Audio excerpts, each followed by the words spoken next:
कृष्णार्पणमस्तु। हरे कृष्ण कृष्ण कृष्ण हरे हरे, हरे राम राम राम हरे हरे। हरे कृष्ण।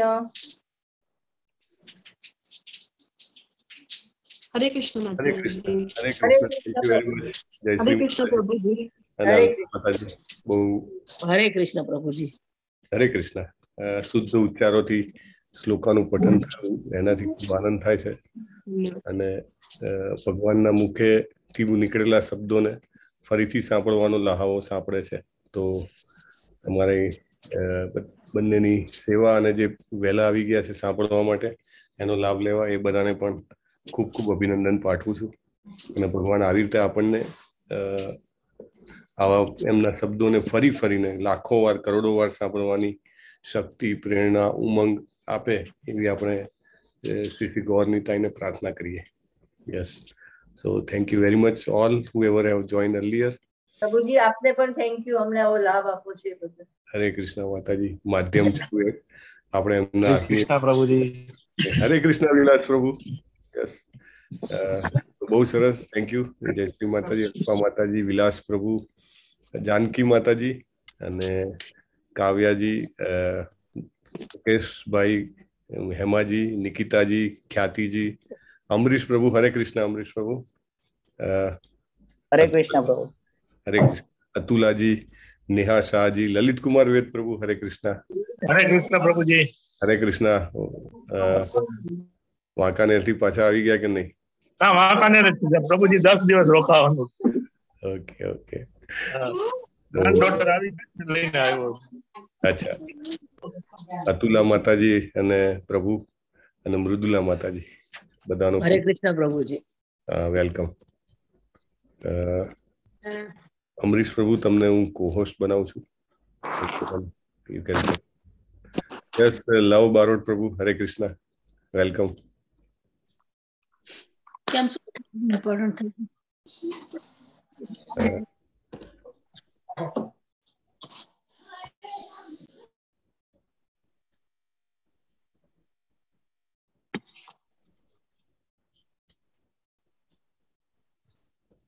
આજે આપણે છઠ્ઠા અધ્યાયની ચર્ચા જે બાકી છે એ પૂર્ણ કરવાની છે અને ખૂબ જ જેને કહેવાય કે ડિટેલ ઇન્ફોર્મેશન વાળો અધ્યાય છે અને એમાં આપણને ઘણું બધું જાણવા મળશે. સો તમને બધાને ખૂબ જ અભિનંદન છે. એકચ્યુઅલી અત્યાર સુધી આપણે અધ્યાય એક જ વારમાં પૂરો કરવાનો પ્રયત્ન કરતા હતા. પ્રથમ વખત આપણને અધ્યાય 2 ઇન્સ્ટોલમેન્ટમાં કરવાનો મોકો સાંપડ્યો છે અને બીજા 2 અધ્યાય પણ આપણે આ રીતે 2 ભાગમાં કરવાનું વિચાર્યું છે. તો આ તમને બધાને ખૂબ જ ડિટેલમાં જાણવા મળશે. સો આપણે હવે આજે આગળથી જે શરૂઆત કરીએ એ પહેલા આપણે મંગલાચરણ કરીએ. ગઈકાલે કીધું હતું એમ મંગલાચરણ જે છે એ મંગલાચરણ આપણી વચ્ચે ભગવાન અને ભગવાનના ભક્તોને આવાહન કરીએ છીએ આપણે કે આપણી વચ્ચે પધારે અને આપણું માર્ગદર્શન કરે, આપણને ભક્તિ, શક્તિ, બુદ્ધિ અને આનંદ પ્રાપ્ત કરાવે. કારણ કે આ જ સાચો આનંદ છે. બીજા બધા આનંદ જે છે એ જેને કહેવાય કે આનું રિફ્લેક્શન છે, પરાવર્તન છે. બરાબર ને? ઓમ અજ્ઞાનતિમિરાંધસ્ય જ્ઞાનાંજન શલાકયા ચક્ષુરુન્મિલિતમ યેન તસ્મૈ શ્રી ગુરુવે નમઃ. શ્રી ચૈતન્ય મનોભીષ્ટમ સ્થાપિતમ યેન ભૂતલે સ્વયં રૂપમ કદા મહ્યમ દદાતિ સ્વપદાંતિકમ. રૂપ ગોસ્વામી મહારાજને આપણે પ્રણામ કરીએ છીએ અને એમને વિનંતી કરીએ છીએ કે તમે કે જેમણે તમે ચૈતન્ય મહાપ્રભુને તમારા હૃદયમાં સ્થાપ્યા છે એવા રૂપ ગોસ્વામી મહારાજ અમને ક્યારે તમારા ચરણ કમળમાં આશ્રય આપશો. વંદેહમ શ્રી ગુરુમ શ્રીયુતમ પદકમલમ શ્રી ગુરુમ વૈષ્ણવાંશ્ચ શ્રી રૂપમ સાગર જાતમ સહગણ રઘુનાથાન્વિતમ ધામ સજીવમ સાદ્વૈતમ સાવધૂતમ પરિજન સહિતમ કૃષ્ણ ચૈતન્ય દેવ શ્રી રાધા કૃષ્ણ પાદાન સહગણ લલિતાન શ્રી વિશાખાંશ્ચ. હે કૃષ્ણ કરુણા સિંધો દીનબંધો જગતપતે गोपेश गोपिकाकांत राधाकांत नमोस्तुते। तप्त कांचन गौरांगी श्री राधे वृंदावनेश्वरी वृषभानुसुते देवी प्रणमामि हरिप्रिये। वाञ्छा कल्पतरुभ्यश्च कृपा सिन्धोभ्य एव च पतितानां पावनेभ्यो वैष्णवेभ्यो नमो नमः। अनंत कोटि वैष्णव वृंद की जय। भगवानના ભક્તો કેવા છે? કલ્પતરુ સમાન છે।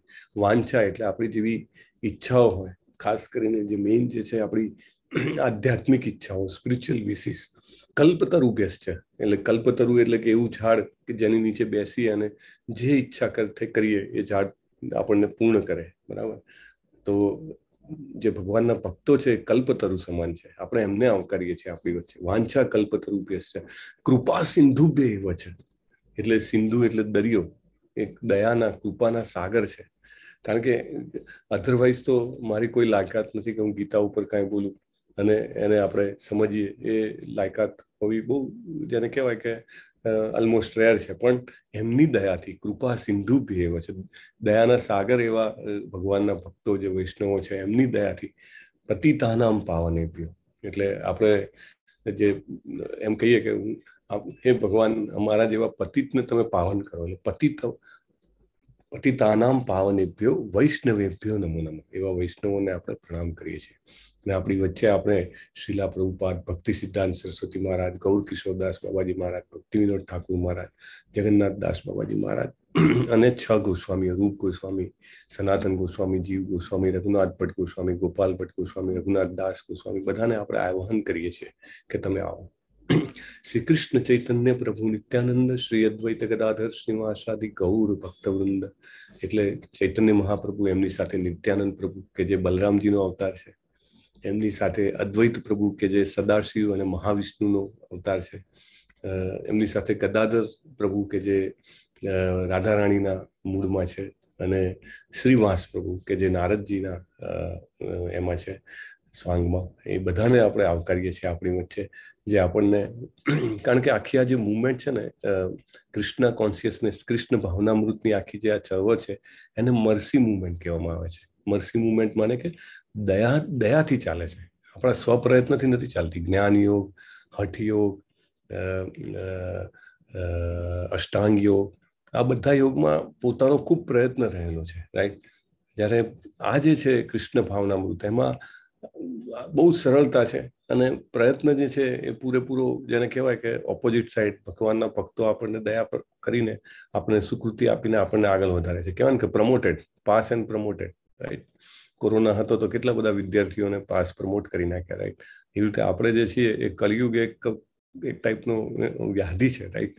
અને એમાંથી આપણને સ્પિરિચ્યુઅલી પ્રમોટ કરવામાં આવે છે। યસ, ગો હેડ, જેવા ભગવદ્ ગીતાના શ્લોકો સાંભળવા મળ્યા, ઓર એક જેને કહેવાય કે સ્ટેમ્પ વાગી ગયો, યસ ગો હેડ, આટલા માર્ક, જેને કહેવાય ને કે grace marks added, Bhagavad Gita વિશે ચર્ચા કરી, grace marks added, go ahead. Bhagavatam સાંભળ્યું, ચર્ચા કરી, grace marks added, proceed. Quiz attend કરી, ધ્યાનથી વાંચીને, ગ્રેસ માર્ક્સ એડેડ। એટલે આપણું જે સ્પિરિચ્યુઅલ એકાઉન્ટ છે એમાં plus plus plus plus credit entry બધી વધતી જાય, રાઈટ? જેમ જેમ ક્રેડિટ એન્ટ્રી વધતી જાય, મારું બેલેન્સ વધતું જાય, અને મને એના કારણે સ્પિરિચ્યુઅલ અપલિફ્ટમેન્ટના ચાન્સ આપણા વધતા જાય। વધારે ને વધારે આપણને સારું એસોસિએશન મળે, ભક્તોનો સત્સંગ મળે, વધારે ને વધારે આપણને બુક્સ વાંચવાની પ્રેરણા મળે પ્રભુપાદની, અને વધારે ને વધારે આપણે ચેન્ટિંગ કરી શકીએ, હરે કૃષ્ણ કૃષ્ણ કૃષ્ણ હરે હરે, હરે રામ રામ રામ હરે હરે। અને આપણે વધારે ને વધારે ડાયટ, ડી ફોર ડાયટ, આપણે ભગવાનનો પ્રસાદ જે છે એ ગ્રહણ કરવા માટે લાભાન્વિત થઈએ। તો આ રીતે આપણે પ્રણામ કરીએ અને છેલ્લે હરે કૃષ્ણ કૃષ્ણ કૃષ્ણ હરે હરે, હરે રામ રામ રામ હરે હરે। With that we will start today's session. આપણે ગઈકાલે અર્જુનજી ઉપર આવ્યા હતા અને આપણે આપણું સેશન જે છે એ આપણે રોક્યું હતું। ગઈકાલે આપણે સાધના ચાર્ટ પણ જોયો હતો, અને સાધના ચાર્ટમાં એક ઇમ્પોર્ટન્ટ મેટર જે છે, I want to put thrust on it, અને તમને બધાને ખાસ એના વિશે હું જણાવવા માંગુ છું। તો એને આપણે એક વખત કવર કરી લઈએ અને then we will move forward. ગોલોકાચાર્ટ, સોરી, નોટ સાધના ચાર્ટ, ગોલોકાચાર્ટ. સો ગોલોકાચાર્ટ જે છે એ આપણા દ્રષ્ટિને વિશાળ કરે છે. વિઝન હોય ને, જેવી રીતે વિઝન હોય તો વિઝન કેવું હોવું જોઈએ? કોઈ લોકો એમ કે આખું વર્ષ ચાલે એવું વિઝન હોવું જોઈએ. રિઝોલ્યુશનમાં વિઝન કવર કરે. ઘણા લોકો 5 વર્ષનું વિઝન બનાવે, 10 વર્ષનું, 20 વર્ષનું, 50 વર્ષનું. તો જ્યારે આપણે ગઈકાલે જે બ્રહ્માજીની લાઈફ સાયકલ જોઈ, તો આપણું વિઝન કેટલું બ્રોડ થઈ જાય, રાઈટ? કરોડો વર્ષોનું વિઝન. એવી રીતે આપણે જ્યારે આ ગોલોકાચાર્ટ જોઈએ છે ત્યારે આપણું વિઝન જે છે એ માત્ર મારા શરીર કે મારા ગામ પૂરતું કે મારા રાજ્ય પૂરતું કે મારા દેશ પૂરતું કે માત્ર પૃથ્વી પૂરતું નહીં. મારું વિઝન જે છે એટલું એનલાર્જ થઈ જાય છે કે જે આધ્યાત્મિક જગત સુધી પહોંચે છે, સ્પિરિચ્યુઅલ વર્લ્ડ સુધી મને રિયલાઇઝેશન થાય છે. જેમ જેમ આપણે આ ગોલોકાચાર્ટ વિશે વધારે ને વધારે સમજવાનો પ્રયત્ન કરીએ તેમ તેમ આપણને વધારે ને વધારે રિયલાઇઝેશન થાય. એનો મોટો ચાર્ટ છે, મારા ઘરમાં લગાવેલો છે, મોટો, મે બી 5 feet લોંગ. વિલાસ વિસ્પુતે પ્રભુ પાસે પણ છે ગોલોકાચાર્ટ. સો એ જે ગોલોકાચાર્ટ છે એ ગોલોકાચાર્ટ આપણે અત્યારે ફરીથી હું તમને એક સ્મોલ એડિશન સાથે કહેવા માંગુ છું કે ગોલોકાચાર્ટમાં આપણે બધું જોયું, બધા વર્લ્ડ જોઈ લીધા, સ્પિરિચ્યુઅલ વર્લ્ડ, મટીરિયલ વર્લ્ડમાં આવેલા બધા લોક જોઈ લીધા કે 14 લોક છે એમાં, બરાબર? એ બધું છે. તો એ આપણે કેવી રીતે એને આપણે પાર કરી શકીએ, એ એક બહુ જ ઇમ્પોર્ટન્ટ પોઈન્ટ છે કે આપણે આ જગતમાં ક્યાં આગળ છીએ. આપણે અહીંયા આગળ આપણે જોયું હતું કે આપણે અહીંયા ભૂરલોક જે છે ત્યાં આગળ છીએ, રાઈટ? આપણી પરિસ્થિતિ જે છે એ પૃથ્વીલોકમાં છે. તો પૃથ્વીલોકમાં આપણે અહીંયા છીએ, ભૂરલોક જે છે ત્યાં આગળ. અને આ ભૂરલોક જે છે અહીંયા આપણે મનુષ્યો, પ્રાણીઓ, પક્ષીઓ, વનસ્પતિઓ એ બધા વસે છે. તો ભૂરલોકમાંથી આપણે અલ્ટિમેટલી આપણું ડેસ્ટિનેશન જે છે, ટાર્ગેટ છે, શું હોવું જોઈએ કે છે જે ટોપમોસ્ટ લોક છે, જેને કહેવાય કે સૌથી ઉચ્ચ લોક, એ ગોલોક વૃંદાવન ધામ છે. ત્યાં આગળ આપણે જવું જોઈએ. તો ત્યાં જવું કેવી રીતે? ઇટ ઇઝ વેરી ડિફિકલ્ટ ને. અત્યારનો જે સિનારીઓ છે, આપણી ચેતનાની જે પરિસ્થિતિ છે, કોન્શિયસનેસની જે આપણી પરિસ્થિતિ છે, એ જોતા it is very very difficult, right? પણ કૃષ્ણજી પોતે પધાર્યા છે કળિયુગમાં, જેને કહેવાય ગોલ્ડન કલીનો પીરિયડ ચાલી રહ્યો છે અત્યારે. કળિયુગમાં પણ ગોલ્ડન, રાઈટ? ભલે કળિયુગ છે, કળિયુગ બહુ ખરાબ છે, પણ કળિયુગમાં પણ આ જે છે એ the best period of Kaliyuga also. તો એમાં આપણને એક સીધો રસ્તો બતાવી ગયા છે. તમને અહીંયા આગળથી એક લાઈન દેખાતી હશે, લેટ મી ઝૂમ. એક વ્હાઇટ કલરની લાઈન છે કે જે છે એ અહીંયા આગળથી ચાલુ થાય છે આપણા ભૂરલોકથી, અને અહીંયાથી આ નીકળી, તમે જુઓ, દેખાય છે ને અમરીશ પ્રભુ લાઈન? હા પ્રભુ, દેખાય છે. હા, તો આ જે લાઈન છે તમે જુઓ તો ભૂરલોકમાંથી મટીરિયલ વર્લ્ડમાંથી પાસ થઈ પછી સ્પિરિચ્યુઅલ વર્લ્ડમાં આવી, એટલે આધ્યાત્મિક જગતમાં વૈકુંઠ લોકમાંથી ફર્ધર ટ્રાવેલ કરીને આ જે લાઈન છે એ તમે જુઓ, આ ફરતી ફરતી ફરતી ગોલોક વૃંદાવનમાં જાય છે.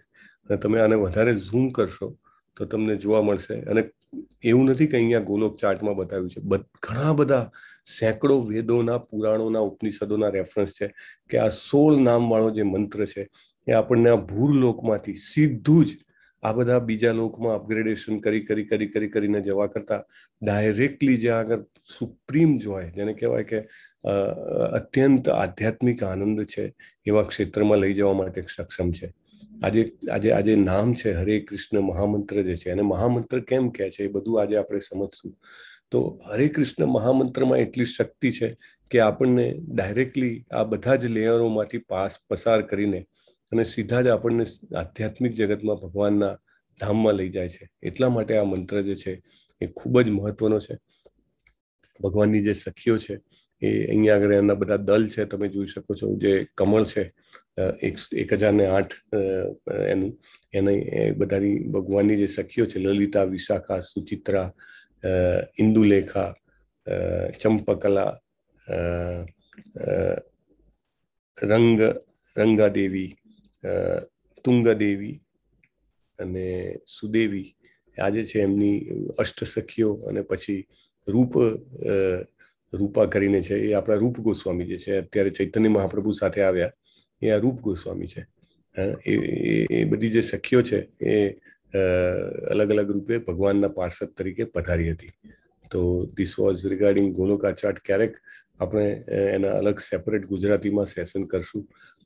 જ્યારે એવો આપણો વર્ગ થઈ જાય, એટલા બધા લોકો થઈ જાય કે જેમને ખરેખર ઉત્સુકતા હોય તો આપણે કરી શકાય છે. ઇંગ્લિશમાં ગઈકાલે જેમ વિલાસ પ્રભુએ લખેલું, ગોલોકચંદ્ર કરીને પ્રભુ છે, એમના તમને મળશે. 1.5 કલાકના 4 ક્લાસ છે, વર્લ્ડ ફેમસ છે, બહુ સરસ છે. સો જેને પણ કન્વિનિયન્સી હોય એ લોકો જરૂર વાંચી શકે છે. હિન્દીમાં કે ગુજરાતીમાં ખરું? ગુજરાતીમાં મેં એ જ કીધું કે આપણે જો સભ્ય સંખ્યા થશે તો આપણે અલગથી ક્લાસ કરશું. છે નહીં, હિન્દીમાં છે, પણ મને ઇમિડિયેટલી એક્સેસ નથી, હે ને. તો બહુ સરસ છે આ, તમે એનું વસાવજો. અને એના વિશે વધારે ને વધારે વિચારીએ ને તો શું થાય, આપણને પ્રેરણા મળે કે મારે અહીંયા ને અહીંયા નથી રહી જવાનું, મારે એવી જગ્યાએ જવાનું છે કે જ્યાં મારું જન્મ, મૃત્યુ, જરા અને વ્યાધિમાંથી છુટકારો થાય, જ્યાં હું હંમેશા આનંદ મારું, ઓલવેઝ જોયફુલ, રાઈટ. ત્યાં આગળ મને શ્વાસ લેવાની વારે ઘડીએ જરૂર નથી, મને ઊંઘવાની જરૂર નથી, આહાર, નિંદ્રા, ભય, મૈથુનની જરૂર નથી. Still I am so joyful. અને એટલો બધો આપણને ભગવાનની સેવામાં આનંદ આવે. તો એવી જગ્યા છે. ભગવાન કહેશે આગળ આપણને ભગવદ્ ગીતામાં, યદ ગત્વા ન નિવર્તન્તે તદ ધામ પરમમ. જ્યાં ગયા પછી કોઈ પાછું આવતું નથી. અને ત્યાં ગયા પછી જેને એમ કહેવાય કે બધા જ આનંદ, બધા જ સુખ, બધી જ ઈચ્છાઓની પૂર્તિ ત્યાં થાય છે. ભગવાનનું ધામ કેવું છે? ચિંતામણી પ્રખર સદ્મ શુકલ્પ વૃક્ષ લક્ષાવૃતેષુ શુરભીર પીપાલયન્નમ લક્ષ્મી સહસ્ત્ર શત સંભ્રમ સેવ્યમાનમ ગોવિંદમાદિ પુરુષમ તમ અહમ ભજામિ. લક્ષાવૃતેષુ શુરભીર પીપાલયન્તમ એટલે ત્યાં આગળ જે બધા વૃક્ષો છે એ કલ્પ વૃક્ષો છે, બરાબર. અને સુરભિતાની ગાયો છે. કલ્પ વૃક્ષોની નીચે બેસીને જે કંઈ પણ કલ્પના કરો બધી સત્ય થઈ જાય. જે કંઈ પણ ગાયો છે એ સુરભી ગાયો છે. સુરભી ગાયો કેવી હોય કે 24/7 જ્યારે પણ દૂધ જોઈએ ત્યારે અમૃત જેવું દૂધ આપે. અને નોન સ્ટોપ જેટલું જોઈએ એટલું આપે. આપણે અહીંયા આગળ જે ગાયો છે એ ગાયોનો ફિક્સ ટાઈમ હોય, એની ફિક્સ ક્વોન્ટિટી હોય, અને દરેક ગાયનું જે દૂધ હોય એની ક્વોલિટી પણ અલગ હોય. પણ જે ભગવાનના ધામની જે ગાયો છે એને સુરભી કહેવામાં આવે છે. સુરભી ગાયો જે છે એનું દૂધ અમૃત સમાન, જેને કહેવાય કે મીઠું અને અમૃત સમાન આધ્યાત્મિક શક્તિ પ્રદાન કરનારું હોય છે. એટલે 24 મતલબ એની 24/7 મળે અને જેટલું જોઈએ એટલું મળે એવી ગાયો હોય છે. ચિંતામણી પ્રકર સદ્મ સુકલ્પ વૃક્ષ. એટલે ત્યાં આગળ જે રસ્તાઓ હોય છે ભગવાનના ધામમાં, એમાં જે પથ્થરો હોય છે એ આપણા જેવા નહીં, પણ એ પથ્થર ચિંતામણી હોય છે. ચિંતામણી એટલે કે પારસમણીથી એક સ્ટેપ ઉપર. પારસમણી હોય તો એ શું કરે? તમને બધાને ખબર છે. પારસમણી શું કરે? પારસમણી નામ લોખંડનું સોનું બનાવે. હા, ટચ સ્ટોન, રાઈટ. અને ટચ, તો યસ, આરતી માતાજી લખે છે ગોલ્ડ. હા, એટલે જેને પણ ટચ કરે એને સોનું બનાવી દે. એટલે ખાલી લોખંડ નહીં, તમે ઇવન લાકડાને બી ટચ કરો તો એ બી તમારું ગોલ્ડ બની જાય. પણ ચિંતામણી એટલે શું? ચિંતામણી એ બીજો ચિંતામણી બનાવવા માટે સક્ષમ કરે એવા. એટલે જેને કહેવાય કે જે પણ ચિંતન કરો એનું સર્જન થઈ જાય, એટલું પાવરફુલ છે. એવા ચિંતામણી ત્યાં આગળ જેને કહેવાય ને કે રસ્તાની ધૂળમાં ફરતા હોય છે. અને કોઈને લેવાની એની પડી નથી હોતી, કારણ કે બધાને કૃષ્ણમાં એટલો રસ છે, બધાને કૃષ્ણમાં એટલો પ્રેમ છે કે એની સાથે ફરવામાં, એની સાથે એની લીલાઓમાં જોડાવામાં, વાત્સલ્ય ભાવ હોય તો એને પકડવામાં, એને બરાબર જેને કહેવાય ને કે ચેસ્ટાઇઝ કરવામાં, કે ભાઈ આમ નહીં કરવાનું, તેમ નહીં કરવાનું, માતા પિતા. તો એ બધા એ જે છે એ એમાં આનંદ અનુભવે છે. એમને જે બીજી બધી સંપત્તિ જે છે એ આમ ચોફેર વિખરાયેલી હોય છે, છતાં પણ એમને રસ નથી. તો ચિંતામણી પ્રકર સદ્મ સુકલ્પ વૃક્ષ લક્ષાવૃતેષુ શુરભીર પીપાલયન્તમ લક્ષ્મી સહસ્ત્ર શત સંભ્રમ સેવ્યમાનમ. એટલે હજારો લક્ષ્મીઓ, એક નહીં, લક્ષ્મી સહસ્ત્ર, હજારો લક્ષ્મીઓ જે છે એ સેવ્યમાનમ, એમની સેવામાં તત્પર રહે છે, રાઈટ. ગોવિંદમ આદિ પુરુષમ તમ હમ ભજામિ. આપણે જોઈશું આગળ ભગવાન કહેશે કે અહમ આદિર્હિ દેવાનામ, એટલે હું બધા દેવો છે, દેવી દેવતાઓ બધાનો આદિ છું, એ ભગવાન કહેશે આપણને. તો with that we will understand ગોલોકાચાર્ટ. અને તમને બધાને વિનંતી છે કે ગ્રુપમાં પણ મૂક્યો હશે કે મૂકવામાં આવશે, તમે એને ઝૂમ કરીને વ્યવસ્થિત સ્ટડી કરવાનો પ્રયત્ન કરજો. કારણ કે આ રિયલાઇઝેશન આવે કે હું ક્યાં છું, મારું વિઝન છે એ મોટું થઈ જાય કે હું ક્યાં છું અને હું ક્યાં જઈ શકું છું. સંભાવનાઓ કેટલી છે, પોસિબિલિટી કેટલી હાઈ છે, રાઈટ? એ પોસિબિલિટીની ખબર પડે તો મનમાં ઈચ્છા જાગે, નહીં તો એમ થાય કે અહીંયા જ મજા છે. ભલે ને બહુ ફટકા પડતા હોય, ભલે ને મને એમ હોય કે મારે બીમારીમાંથી પસાર થવાનું હોય, મારે વૃદ્ધાવસ્થામાંથી પસાર થવાનું હોય, છતાં પણ અહીંથી જવાની ઈચ્છા ના થાય. અહીંયા આગળ મને બહુ બધા ભોગ મળે છે, મને બહુ સુખ મળે છે, એટલે મારે અહીંયા જ રહેવું છે.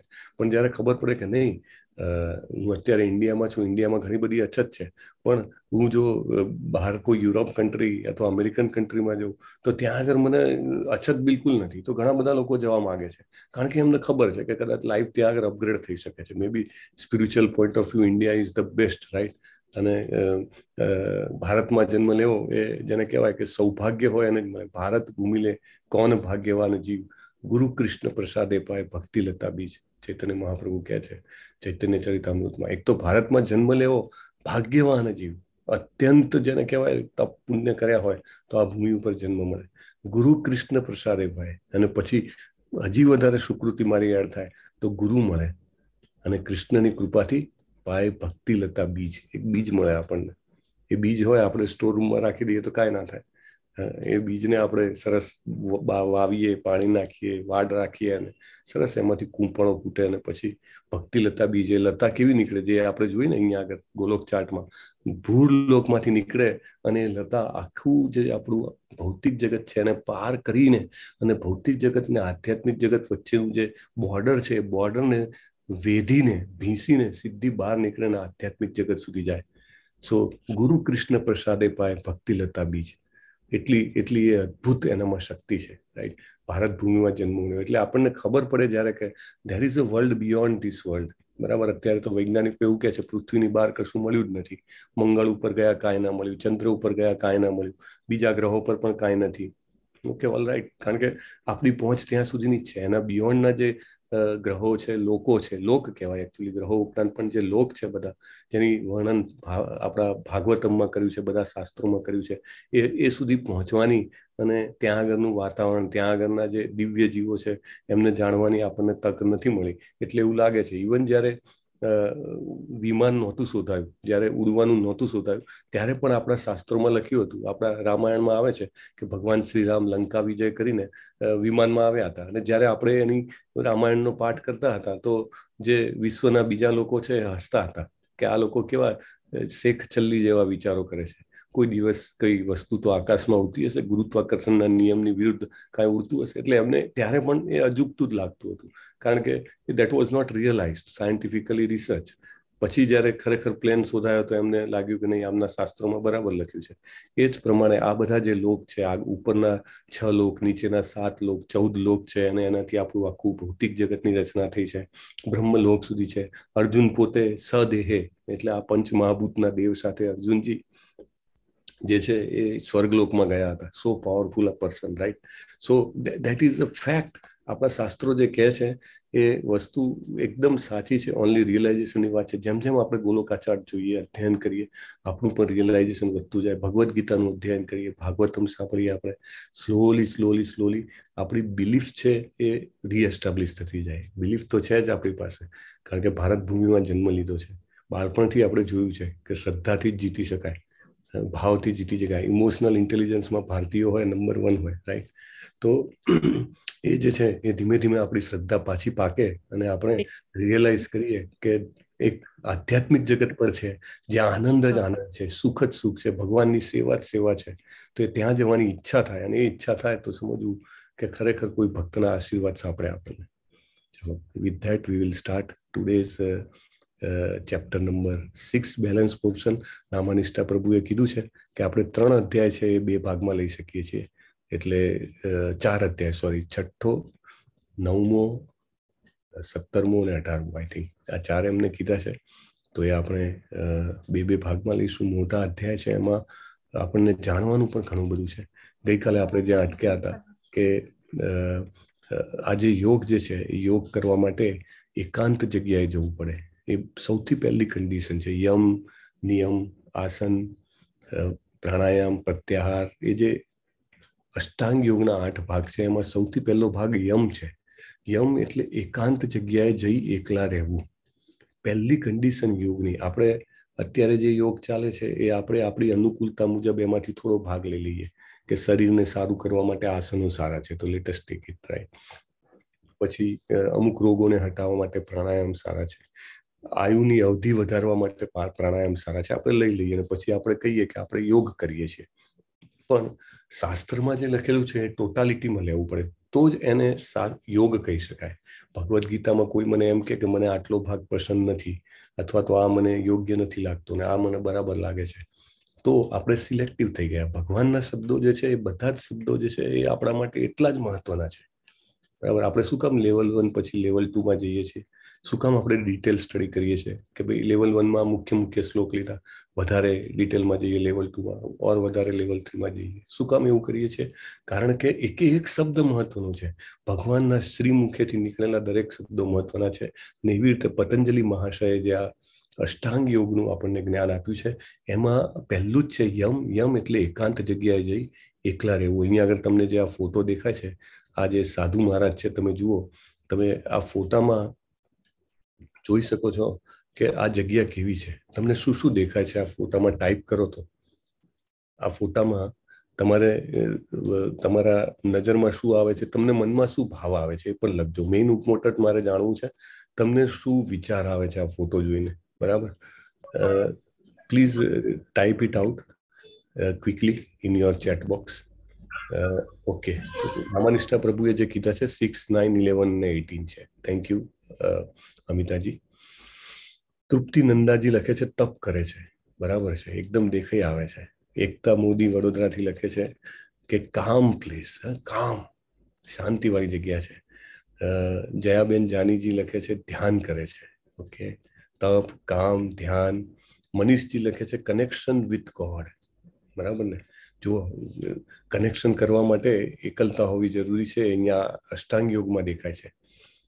તૃપ્તિ નંદાજી લખે છે મેડિટેશન. અમરીશ પટેલજી લખે છે એકાંત ગુફામાં ધ્યાનમાં લીન છે, બરાબર છે. નિકિતા જાનીજી લખે છે તપ કરે છે અને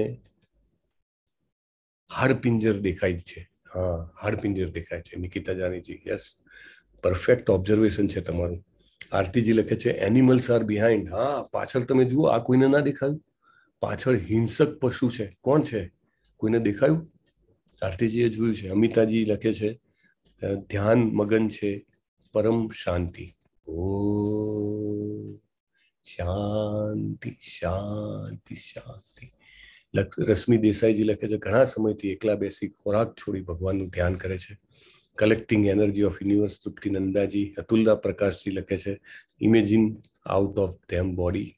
ઓકે, આત્મા અને પરમાત્મામાં તલ્લીન. જિજ્ઞાસા પારેખજી. Okay, thank you very much. Harshada પરમારજીએ પણ જવાબ આપ્યો છે કે શરીરની અગ્નિથી તપ કરીને પોતાની ખોજ કરે છે. જાનકી વડોદરા અમદાવાદથી જાનકીજી લખે છે ઘણા સમયથી એકાંતવાસમાં ધ્યાન કરે છે. અનુરાધાજી લખે છે જગતથી દૂર ભગવાન સાથેનું જોડાણ, જેમાંના ભૂખ ન પશુ ભય નિર્ભય શિવોહમ શિવોહમ. અમરીશ પટેલજી પચ્છર વાગે છે. ઓકે, ગાયત્રી મેવાડાજી દિવ્ય તેજ છે. ઉપેન નથવાણીજી લખે છે સિમ્સ હરિનામ લાઈક ધ્રુવ મહારાજ. હરિ બોલ ઉપેન પ્રભુ. ને એકતા મોદીજી ડિવાઇન લાઇટ ફ્રોમ મુનિ સિમ. હા, ચંદ્રનો પ્રકાશ, દિવ્ય પ્રકાશ દેખાઈ રહ્યો છે અને આજુબાજુની સૃષ્ટિ ભૂલીને પોતાનામાં જ ઇન્વોલ્વ છે. હિના મહેતાજી. Okay, thank you very. તમારા બધાના ઓબ્ઝર્વેશન છે ને આ બહુ જ ઇમ્પોર્ટન્ટ છે સમજવા માટે. યસ, તૃપ્તિ નંદાજી. માઇન્ડ બોડી સોલ. તો પ્રી કન્ડિશન જે છે કે આ અષ્ટાંગ યોગ શરૂ કરવા માટે સૌથી પહેલા એકાંત જગ્યાએ જવું પડે અને પછી બાકીનું બધું આવે. ખાવા પીવા સુવાનું, પછી આસન, પછી શ્વાસને નિયમન કરવું, આ બધું છે નેક્સ્ટ આવે છે. First thing is to leave alone. અને અત્યારના જમાનામાં તમે વિચારો, ઇવન તમે એકલા બી હો સમજો ઘરમાં, તો બી તમે એકલા નથી હોતા. કેમ? ઘરમાં ટીવી હોય છે, ઘરમાં મોબાઈલ હોય છે. તમે ધારો કે તમે એવી જગ્યાએ છો કે આખા બિલ્ડિંગમાં કોઈ નથી ને તમે એકલા છો, છતાંય તમે એકલા નથી હોતા. આખી દુનિયા તમારા ઘરમાં, તમારા રૂમમાં અને ઘણીવાર તો તમારા 5 આંગળીઓની વચ્ચે આવેલા પેલા નાના ઇન્સ્ટ્રુમેન્ટમાં આખું જગત આવેલું હોય છે. પણ એવું નહીં. તો આ કરવું પડે. આ કરો ત્યારે યોગની શરૂઆત થાય. હિંસક પશુઓનો ભય, તમારા શરીરને તમે એકદમ જેને કહેવાય કે સ્ટ્રિક્ટલી એની સાથે બિહેવ કરો, ત્યારે બ્રહ્મજ્યોતિ જે છે એ મળે છે. તો અર્જુન જે છે આ બધું સાંભળીને હવે ભગવાનને રિસ્પોન્સ આપે છે.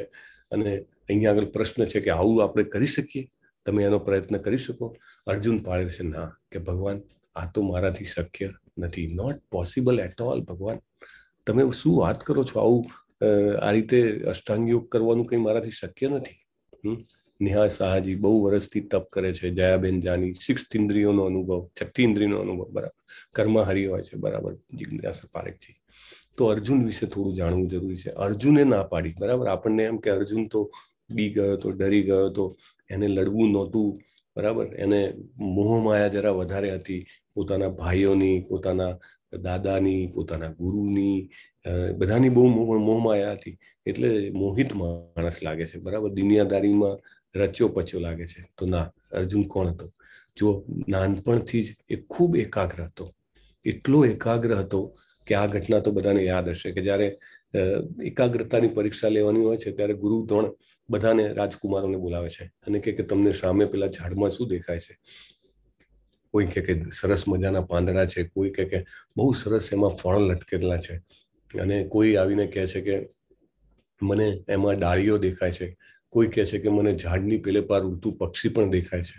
અને આ બધા આવે છે અને અર્જુન આવે છે. અર્જુન ની પહેલા બી જે આવે છે કોઈને પક્ષી પણ દેખાય છે, પણ અર્જુન આવે છે ત્યારે અર્જુન કહે છે કે મને માત્ર પક્ષીની આંખ દેખાય છે. He was so focused. અને ફોકસ્ડ હોવું એટલે એ એક મોટામાં મોટું વરદાન છે આજના જીવનમાં. તો જનરલી આપણે બધા જે છીએ, આપણી જે શક્તિ જે છે એને મલ્ટીટાસ્કિંગમાં વિખેરી દઈએ છીએ. તો અર્જુન વોઝ વેરી ફોકસ્ડ.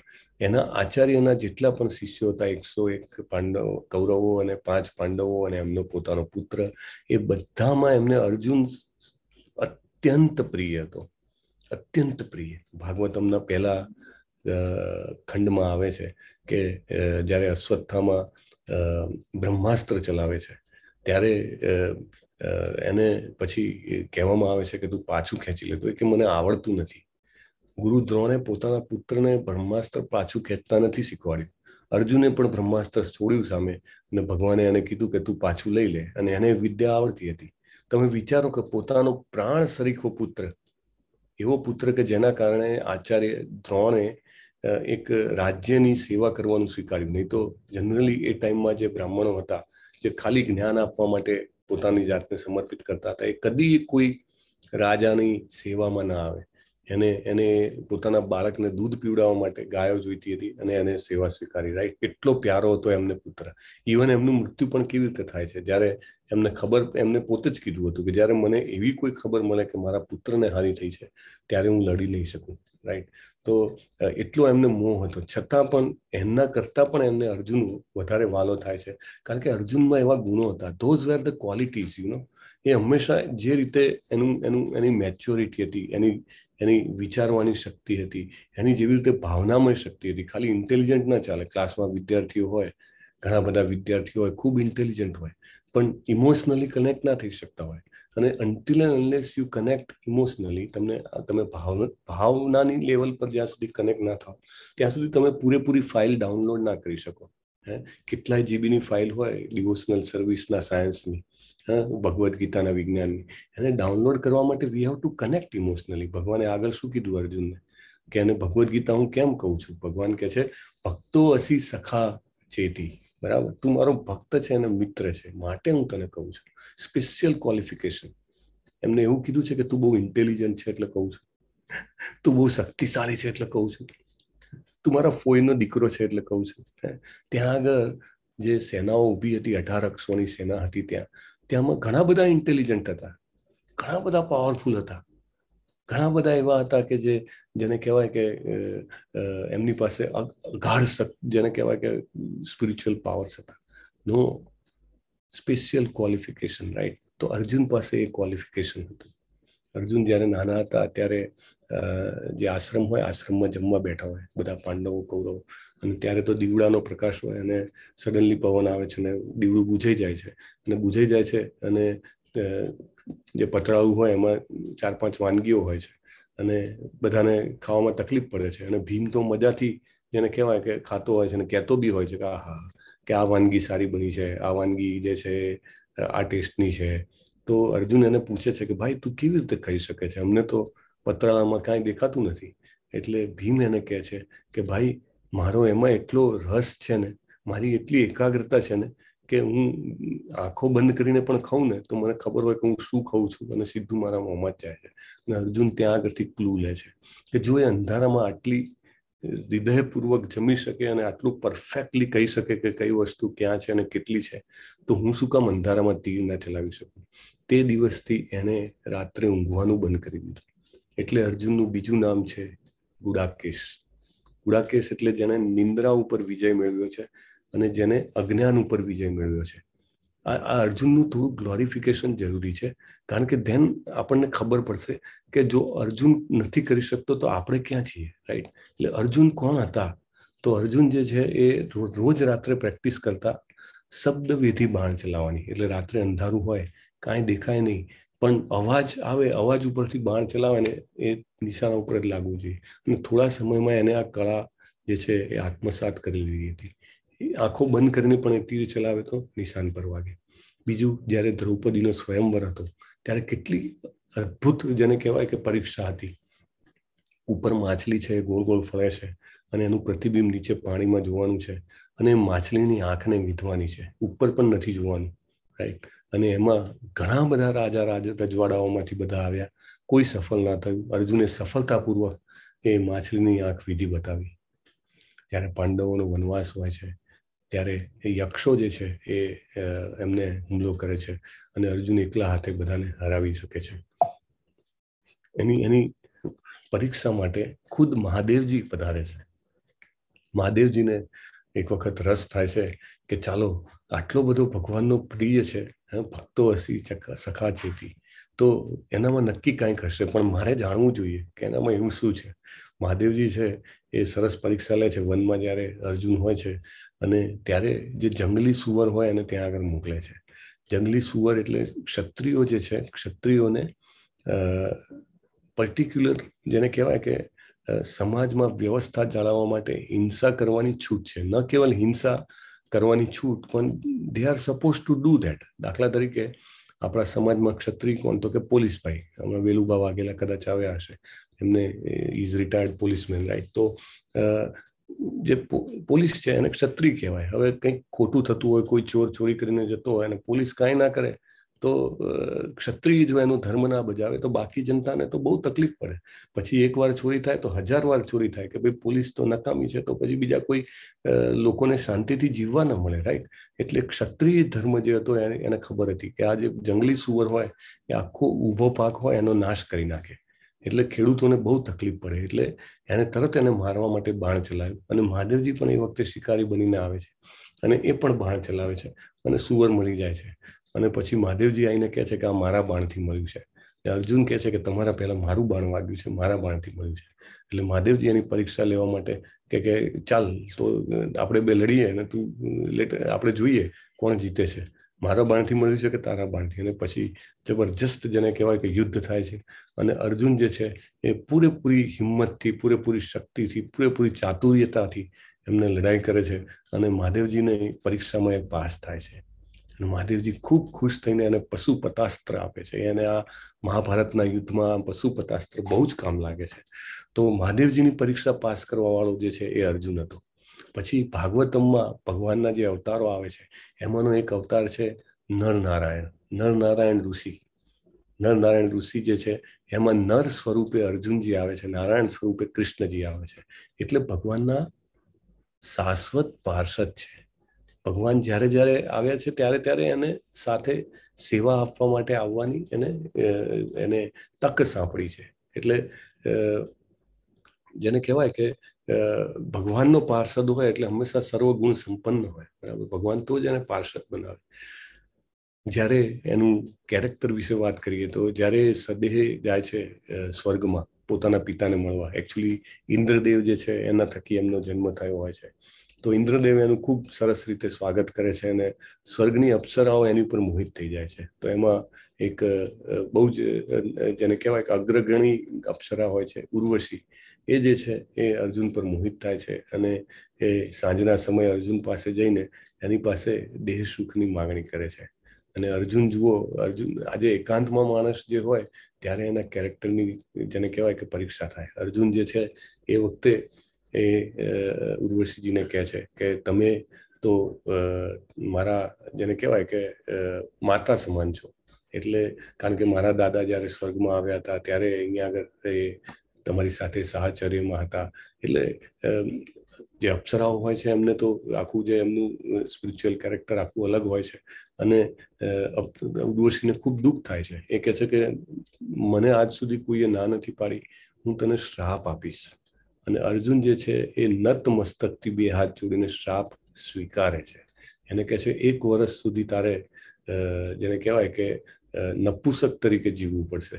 એટલે અર્જુન એને સ્વીકારે છે. અને પછી ઇન્દ્રજીએ એની પ્રશંસા કરે છે કે તારા ચારિત્ર્યને જોઈને મને ખૂબ જ આનંદ થયો અને એ તને કામ લાગશે. જ્યારે તારે 1 વર્ષ માટે આપણો એમનો જે વનવાસ છે એ પૂરો થઈ જાય પછી 1 વર્ષ એને અજ્ઞાતવાસમાં રહેવાનું હતું કે ત્યાં 1 વર્ષમાં જો એ લોકો પકડાઈ જાય તો ફરીથી 14 વર્ષનો વનવાસ મળે એમને. તો 1 વર્ષ દરમિયાન એને આ બહુ કામ લાગ્યું. કારણ કે અર્જુન જે છે એનું બાહુબળ, એની દેહની કાંતિ એવી હતી કે 5 પાંડવોમાંથી એને ઓળખી જવો બહુ સરળ હતો. ત્યારે એને આ વરદાન કામ લાગે છે. એટલે તમે જુઓ ચારિત્રની રીતે, શક્તિની રીતે, જ્ઞાનની રીતે અને ભાવનાઓની રીતે, બધી જ રીતે એ એક સર્વશ્રેષ્ઠ વ્યક્તિ હતો. એવી વ્યક્તિ જે છે એ ભગવાનને શું કહે છે? ચંચલમ હિ મન કૃષ્ણ પ્રમાથી બલવદ ત્રિડમ તસ્યાહમ નિગ્રહમ મન્યે વાયોર ઇવ સુદુષ્કરમ. શબ્દો એક મહત્વના છે કે હે કૃષ્ણ, મન જે છે અત્યંત ચંચળ, ઉચ્છંખલ, દુરાગ્રહી તથા અત્યંત બળવાન છે. જો અર્જુન જેવો અર્જુન જે છે જેમને આટલા બધા શસ્ત્રો આત્મસાત કર્યા છે, એ કહે છે કે મન અત્યંત બળવાન છે. એને વશમાં કરવું એ વાયુને વશમાં કરવાથી પણ વધારે અઘરું લાગે છે. ઉદાહરણ આપે છે ભગવદ્ ગીતામાં. અમુક જગ્યાએ ભગવાને અને અર્જુને ઉદાહરણ સાથે કીધું છે કે આ કાર્ય કેવું છે, આ કાર્ય આવું છે. તો આ જે મનને વશમાં કરવાનું કાર્ય છે કેવું છે? અત્યંત અઘરું છે. અર્જુને કેમ આ ઉદાહરણ આપ્યું કે વાયુને કંટ્રોલ કરવાનું? કારણ કે એને તપસ્યા કરીને એને વાયુ અસ્ત્ર હાસિલ કરેલું હતું. એની પાસે આ અસ્ત્ર હતું કે વાયુ અસ્ત્ર ચલાવે અને જેને કહેવાય કે સેંકડો હજારો કિલોમીટરની ઝડપે પવન ફૂંકાય. ભલભલા જે હોય એ ત્યાં આગળથી જેને કહેવાય કે ડગી જાય. તો એ કરવામાં એને જેટલી તકલીફ પડી હતી, જેટલું તપ કરવું પડ્યું હતું, એને યાદ હતું કે આટલું બધું તપ કરવા પછી જ વાયુ માંડ કંટ્રોલમાં થાય. અને એવું કહે છે કે ભગવાન તમે મને કહો છો જે આ યમ, નિયમ, આસન, પ્રાણાયામ, પ્રત્યાહાર, ધ્યાન, ધારણા, ધ્યાન, સમાધિ, એ જે આખી પ્રોસેસ છે જે મનને કંટ્રોલ કરવાની, ભગવાન બહુ જ અઘરી છે. મેં વાયુને કંટ્રોલ કર્યો છે, વાયુ અસ્ત્ર છે મારી પાસે, પણ એને મેળવવામાં પણ મને જેટલી તકલીફ પડી છે એના કરતાં વધારે મનને કંટ્રોલ કરવા જેવું છે. સો રિયલાઇઝ કે આ મેટર જે છે એક આપણે ઘણીવાર હતાશ થઈ જઈએ છીએ આપણે જીવનમાં કે હું આધ્યાત્મિક જગતમાં આવ્યો છું, હું મહેનત કરું છું અને મારું મન કંટ્રોલમાં નથી થતું. પણ જ્યારે આપણે ગીતામાં અર્જુનજીના શબ્દો સાંભળીએ, જે એમને ભગવાનને કીધું છે, ત્યારે આપણને રિયલાઇઝ થાય કે આપણે જે આ લડાઈ ઉપાડી છે એ લડાઈ જે છે નાની સૂની નથી. એ વખતે તો જે સમય હતો એ સમયે ઘણું બધું સારું હતું, કલયુગ નહોતો, રાઈટ? અને લોકોને જેને કહેવાય પોતાના બેસિક નીડ જે કહેવાય કે જરૂરિયાતો પૂરી કરવા માટે સંઘર્ષ નહોતો કરવો પડતો. લોકો ઘણા બધા સદાચારી, પુણ્યશાળી અને ભક્તિભાવવાળા હતા. ત્યારે પણ અર્જુને આ શબ્દ વાપર્યા છે, આપણા બધા માટે વાપર્યા છે. અર્જુનજી એક શબ્દ બોલે છે એ તમારા અને મારા માટે બોલી રહ્યા છે. કારણ કે આજે 5000 વર્ષ પછી અને હજી આવનારા ઘણા હજારો લાખો વર્ષ પછી પણ ભગવદ્ ગીતા જે છે એનું પઠન કરવામાં આવશે. એટલે he is representing our self, કે આપણે બધાને એ ત્યાં આપણા પ્રતિનિધિ તરીકે કૃષ્ણજીને યાચના કરી રહ્યો છે કે ભગવાન મનને અત્યંત કઠિન છે કંટ્રોલ કરવું, તો તમે કેવી રીતે એમ કહો છો કે હું અષ્ટાંગ યોગ કરું? હવે ભગવાન જવાબ આપે છે. શ્રી ભગવાન ઉવાચ અસંશયમ મહાબાહો મનો દુર્નિગ્રહમ ચલમ અભ્યાસેન તુ કૌંતેય વૈરાગ્યેન ચ ગૃહ્યતે. કૃષ્ણજી જ્યારે પણ બોલ્યા છે ત્યારે શ્રી ભગવાન ઉવાચ કહેવામાં આવ્યું છે અને કૃષ્ણજી જે છે સ્ટેમ્પ મારી આપે છે. આપણે હોય ને કે ઘણી જગ્યાએ સ્ટેમ્પ મરાવવા જતા હોઈએ. હા, આપણે કોઈ પણ સર્ટિફિકેટ હોય એને આપણે બોનાફાઇડ કરાવવા માટે જતા હોઈએ, ખબર છે? બોનાફાઇડ કરાવવા માટે કે એટેસ્ટેશન કરાવવા માટે આપણે દાખલા તરીકે કોઈ દાખલો હોય તો સરકારી ક્લાસ 1 ઓફિસર કે એનું આપણે એટેસ્ટેશન કરાવવું પડે, રાઈટ? તો ભગવાન જે છે એ અર્જુનના શબ્દોને એઝ ઇટ ઇઝ કાંઈ પણ ચેન્જ કર્યા વગર થપ્પો મારી આપે છે. અસંશયમ. તું જે કહે છે એમાં કોઈ સંશય જ નથી ભાઈ. તું જે કહે છે વાત 100% સાચી છે. અસંશયમ.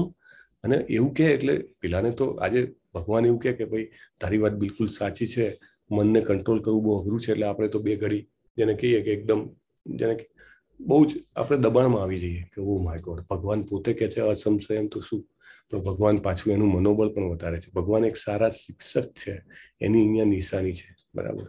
અસંશયમ કીધું ને તરત જ કીધું મહાબાહો, બરાબર? શક્તિશાળી, મહાબાહો. એટલે એને મોરલ જે છે એનું પકડી રાખ્યું છે. આ બહુ મોટી વાત છે. જ્યારે કોઈ અઘરી સમસ્યાનો સામનો કરતા હોઈએ, દાખલા તરીકે મનને કંટ્રોલ કરવું એ અઘરી સમસ્યા છે, પણ ત્યારે આપણે સમજવું જોઈએ કે આપણી સાથે ભગવાન છે. અર્જુને એને મહાબાહો કીધો, એનું મનોબળ વધાર્યું છે. આપણે પણ જેમ જેમ ભગવદ્ ગીતાનું અધ્યયન કરતા જોઈએ, ભગવાનની ઉપસ્થિતિ આપણા જીવનમાં વધુ ને વધુ આપણને લાગે. અને એટલા માટે મનને કંટ્રોલ કરવાની આપણી પ્રક્રિયામાં ભગવાનનું અનેક ગણું બળ આપણી સાથે આવે, ને આપણે પણ જેમ કહેવાય કે ભગવાનના બળ સાથે મહાબાહો જેવી આપણને પ્રોટેક્શન મળે. મનો દુર્નિગ્રહમ ચલમ. એટલે મનને નિગ્રહ કરવો, કંટ્રોલ કરવો એ બહુ જ અઘરું છે, ભગવાન કહે છે. પણ એના બે રસ્તા બતાવ્યા છે ભગવાને. ભગવાને કીધું અઘરું છે, હું ના નથી પાડતો, એ અઘરું છે મનને કંટ્રોલ કરવું, પણ ભગવાન જે છે હંમેશા પ્રોબ્લેમની સાથે સોલ્યુશન પણ આપે. સાચો શિક્ષક કોને કહેવાય? સાચો શિક્ષક એને કહેવાય કે જે અઘરામાં અઘરો દાખલો આપે ગણવા માટે. સ્ટુડન્ટને એમ થાય કે ગયા, અત્યાર સુધી આટલી બધી મહેનત કરી પણ આના જેવો દાખલો તો આવ્યો જ નથી જીવનમાં. અને પછી જ્યારે શરૂઆત કરે એટલે તરત શિક્ષક જે હોય એક સરસ ટીપ આપે કે મેં તમને પેલી ફોર્મ્યુલા શીખવાડી હતી ને, એ ફોર્મ્યુલા આમાં લાગશે. કેવી રીતે લાગશે, કયા સ્ટેપ પર લાગશે, એ બધું નાખે, રાઈટ? તો ભગવાન જે છે અહીંયા આગળ ટીપ આપે છે કે ભાઈ મનને કંટ્રોલ કરવું અઘરું છે. બે શસ્ત્ર છે કંટ્રોલ કરવાના, બહુ જ ઇમ્પોર્ટન્ટ, યાદ રાખવાના. અને એ શસ્ત્ર ખાલી યાદ પોપટિયા જ્ઞાનની જેમ નહીં રાખવાના, એને વારે વારે ઉપયોગ કરવાના. એ શસ્ત્રનો ઉપયોગ કરવાથી એ થઈ શકે છે. ભગવાને એવું કીધું અભ્યાસેન તુ કૌંતેય. પહેલું શસ્ત્ર શું કીધું છે? અભ્યાસ. અભ્યાસ એટલે શું? પ્રેક્ટિસ. અને અભ્યાસની સાથે એમને શબ્દ કયો વાપર્યો? કૌંતેય. અહીંયા ભગવાન જ્યારે જ્યારે જે નામ અર્જુનનું લીધું છે ને, એ બહુ જ જેને કહેવાય કે લોજિકલી વિચારીને તર્ક બુદ્ધિપૂર્વક એને ઉપયોગ કર્યો છે. અહીંયા એમને અર્જુનજીને એમની માં યાદ કરાવી છે. કૌંતેય, કુંતી માતાનો તું પુત્ર છે ભાઈ. કુંતી માતા એ ભાગવતમના પહેલા જ ખંડમાં એમની અદ્ભુત પ્રાર્થનાઓ આવે છે. તો એ કુંતી માતાને યાદ કરાવે છે. એટલે જ્યારે પણ તમને દાખલા તરીકે તમારો કોઈ મિત્ર હોય અથવા તો તમારો કોઈ જાણીતો હોય, તમારો કોઈ ફ્રેન્ડ હોય, ત્યારે તમને એમ લાગે કે આ એના લેવલ કરતા જરા નીચું કામ કરે છે, કે ભાઈ તું કયા ખાનદાનનો વીરલો છે, તને ખબર છે ને? નથી યાદ કરાવતા, રાઈટ? મારો ઘણો બધો સમય કાઠિયાવાડમાં વીત્યો છે જીવનનો, તો ત્યાં આગળ જે બી બાપુ હોય તો હંમેશા યાદ કરાવે એને, અરે ભાઈ દરબાર થઈને આવી વાતું ન કરાય એમ. એટલે એને વીરતા, એને સાહસ પ્રોવાઈડ કરે, રાઈટ? એવી રીતે અર્જુનના જે માતાજી હતા એ વિશ્વ વિખ્યાત હતા અને ભગવાનના અનન્ય ભક્ત હતા. તો એવા કૌંતેય કહીને કહે છે, કારણ કે કુંતી માતાએ ખૂબ જ અભ્યાસપૂર્વક ભક્તિ યોગને વિકસાવ્યો હતો, ખૂબ જ અભ્યાસપૂર્વક. એમને એમના ફોઈ થતા હતા કૃષ્ણજીના, પણ એમને પૂરેપૂરો ખ્યાલ હતો કે કૃષ્ણજી છે પૂર્ણ પુરુષોત્તમ પરમેશ્વર છે, રાઈટ? એ જ્યારે ભગવાનની પ્રાર્થના કરે છે, નમો કમલ નાભાય, નમો પંકજ નાભાય, નમો પંકજ નાભાય, નમો પંકજ આંગરીને, નમો પંકજ નેત્રાય, નમો પંકજ I think I am missing. પણ એ જે છે કેટલી ચતુરાઈપૂર્વક ભગવાનની પ્રાર્થના કરે છે. એમને ખબર છે કે હું ફોઈ છું, તો હું સીધા પગથી શરૂઆત કરીશ, ચરણથી, તો એમને બહુ સંકોચ થશે ભગવાનને, કારણ કે દુનિયાવી સંબંધોમાં એ મારું બહુ માન રાખે છે. એટલે એ નમ પંકજ નાભાએ, કે તમારી જે નાભી છે એ પંકજ કમળ સમાન છે, નમ પંકજ નાભાએ, એ રીતે શરૂઆત કરીને પછી છેલ્લે ચરણ પર પહોંચે છે એ. તો એટલા બુદ્ધિશાળી અને અભ્યાસપૂર્વક એમને જે આ ડિવોશનલ સર્વિસ છે એને વિકસાવી છે. એટલે કહે છે જો તારી માતા કુંતીનો પુત્ર છો તું, અને તારે અભ્યાસ કરવો જોઈએ. એટલે આપણા જીવનમાં આપણે મનને કંટ્રોલ કરવામાં સૌથી મહત્વની વાત છે પેશન્સ, ધૈર્ય રાખીને અભ્યાસ. અભ્યાસ એટલે continuous practice, day by day, practice practice practice makes a man perfect. એટલે ભગવાને કીધું છે કે હાર્યા વગર પ્રેક્ટિસ કરે જવાની, રાઈટ? કોઈ વિદ્યાર્થી હોય, એનું મેથ્સ બહુ કાચું હોય, માંડ પાસ થતો હોય, પછી સરસ એને સારા ફ્રેન્ડનો સથવારો મળે, કોઈ સરસ સાહેબ એને શીખવાડવા વાળો મળે, તો ધીમે ધીમે એ મહેનત કરે અને પાસિંગમાંથી થોડાક 50%, 50%માંથી ફર્સ્ટ ક્લાસમાંથી ડિસ્ટિંક્શન, અને ક્યારેક ફૂલ માર્ક્સ લાવે, એવી રીતે. So it is a gradual process. બરાબર? આપણે જે અહીંયા આગળ જે કન્ડિશનમાં આપણે છીએ, એ કન્ડિશનમાંથી બહાર આવવા માટે પ્રેક્ટિસ જરૂરી છે. જેવી રીતે ભૌતિક જીવનમાં આપણે દાખલા તરીકે બાળક નાનું હોય તેને ચાલવામાં 50 વાર પડી જાય, છતાં એને ક્યારે એવું થાય કે હું કદી નહીં ચાલી શકું? આપણને વિશ્વાસ છે કે એ ચાલશે, અને એને પણ વિશ્વાસ હોય છે મારા પપ્પા ચાલે છે, મારી મમ્મી ચાલે છે, મારો ભાઈ ચાલે છે, દાદા ચાલે છે, દાદી ચાલે છે, હું પણ એક દિવસ ચાલીશ. કેટલીય વાર પડી જાય છતાંય ઊભું થઈને ચાલવા મળે, અને એક દિવસ ચાલે છે. એવી રીતે આપણામાં પણ વિશ્વાસ હોવો જોઈએ કે આટલા બધા જે ભગવાનના ભક્તો છે, આપણે મંગલાચરણથી જેમને પણ આહ્વાન કર્યું, રાઈટ, એ તો બધા દિવ્ય જગતના છે, પણ એમને જોઈને આપણને એમ થાય કે જો એ અભ્યાસ કરી શકે છે, જો એ મનને કંટ્રોલમાં કરી શકે છે, તો એક દિવસ મારો પણ એ દિવસ આવશે. એટલે આપણે એવું વિચારીને, એવી ભાવનાથી, એવી ઉત્સાહથી, એવા ઉમંગથી આપણે અભ્યાસ કરવો જોઈએ. પણ એકલો અભ્યાસ કરવાથી નહીં ચાલે. ભગવાને જેવી રીતે સાથે કુંતી માતાને એટેચ કર્યા છે, એવી રીતે આપણે પણ બીજા ભક્તોને આપણા જીવનમાં એટેચ કરવા પડશે. એવા ભક્તો કે જે આપણાથી થોડાક સ્પિરિચ્યુઅલી આગળ હોય, અને ખરેખર જેને કહેવાય કે ભગવાનમાં કાર્યમાં પોતાનું તન મન ધન સમર્પિત કરતા હોય. જ્યારે આપણે એમને સાથે રાખશું તો અભ્યાસ કરવો સરળ થઈ જશે. એકલા કોઈ પણ ડાયરેક્શનમાં મહેનત કરવી એ બોરિંગ થઈ જાય છે. આપણા બધાનું અનુભવ હશે કે કાંઈ પણ કરવાનું હોય, દાખલા તરીકે આપણે ભણતા હતા ત્યારે કોઈ સબ્જેક્ટ આપણો કાચો હોય તો આપણને જે મેથ્સ દાખલા તરીકે મારા મિત્રનું પાવરફુલ હોય, તો હું એની પાસે જઈને એને કહું કે ભાઈ તું મને આ 3 રીતો સમજાવી દે, મને નથી આવડતી. અને મારું સમજો કે કેમિસ્ટ્રી પાવરફુલ હોય તો એ આવીને મને કહે કે ભાઈ તું આ જે ઓર્ગેનિક ઇક્વેશન્સ છે એ મને સમજાવી દે, રાઈટ? તો એ રીતે પરસ્પરસ જે હોય તેનાથી બંનેનું, મારું મેથ્સ પાવરફુલ થાય, એનું કેમિસ્ટ્રી પાવરફુલ થાય, રાઈટ? અથવા સમટાઈમ્સ એને કાંઈ ના શીખવું હોય તો બી હું એની સાથે જઉં તો મારું પાવરફુલ થાય. એટલે હંમેશા કીપ એન એસોસિએશન. કૌંતેય સાથે ભગવાને કુંતી માતાને રાખવાનું કીધું છે. Then it is possible to do અભ્યાસ. બીજો, હરે કૃષ્ણ, પ્લીઝ મ્યુટ યોરસેલ્ફ. બીજો છે પોઈન્ટ, વૈરાગ્યેન ચ ગૃહ્યતે. હવે વૈરાગ્ય એટલે આપણને તો ડર લાગે. વૈરાગ્ય એટલે શું, ભગવા પહેરીને જતું રહેવાનું? અહીંયા આગળ જે એકચ્યુઅલી આપણું બધાનું બોડી છે, આપણું બધાનું મન છે, કેવું ટેવાયેલું હોય. આપણું બધાનું મન સુખોથી ટેવાયેલું હોય. આપણને પરિવારજનોની હૂંફ જોઈએ, આપણને સામાજિક સહવાસ જોઈએ, વાતો કરવા જોઈએ, આપણને જે છે કે રોજ નવા ખબર, નવી ઘટનાઓ વિશે જાણવાની ઈચ્છા હોય. આપણે અમુક રીતે રહેવા ટેવાયેલા હોઈએ, અમુક લેવલ જે કહેવાય કે લિવિંગ લાઈફથી ટેવાયેલા હોઈએ. તો ભગવાન જ્યારે વૈરાગ્યને કહે તો આપણને એમ થાય કે ઓહો, ભગવાન વૈરાગ્યને તો કેવી રીતે થાય? બહુ અઘરું લાગે છે. પણ આને આચાર્યોએ સરળ કરી દીધું છે. મેં તમને બધાને હું રોજે વિનંતી કરતો હોઉં છું કે પ્લીઝ તમે જરૂર ભગવદ્ ગીતા યથારૂપ જે છે વસાવો. શ્રીલા પ્રભુપાદ જ્યારે એની એક્સપ્લેનેશન આપે છે એ આપણા માટે સરળ કરી નાખે છે, ઇઝી કરી નાખે છે કે ભાઈ વૈરાગ્ય એટલે શું. બહુ જ ક્લિયરલી પ્રભુપાદ કહે છે, આજના સમયમાં બિલકુલ હિતાવહ નથી કે તમે તમારું ઘર છોડીને જાઓ. તમને જે સુખ સગવડ, જે શાંતિ, જે સંરક્ષણ તમારા ઘરમાં મળે છે એ તમને બહાર નહીં મળી શકે. રાઈટ. ઘણા બધા લોકો જે છે એ કરવાનો પ્રયત્ન કરે છે અને નિષ્ફળ બને છે. અને ભગવાને આગળ આપણને કીધું કેવા હોય છે, એમને શું કહેવાય, મિથ્યાચારી, મિથ્યાચાર કરે છે. એટલે આપણે એ નથી કરવાનું. પણ પ્રભુપાદે જે સમજાવ્યું છે બહુ સરસ રીતે કે સ્લોલી સ્ટેપ બાય સ્ટેપ આપણે આ વૈરાગ્ય કેળવી શકીએ છીએ. વૈરાગ્ય એટલે કેવો કે એવું કે તમારે કશું ખાવાનું નહીં, ના. પ્રભુપાદ કહે છે please don't eat something by hurting. કોઈને નુકસાન કરીને ના ખાશો, રાઈટ. કોઈ જીવને દુઃખ થતું હોય અને પછી તમે તમારા જીભને સંતોષો, એવું ન કરો, બરાબર. તો એ પાપમાંથી આપણે બચી જઈએ.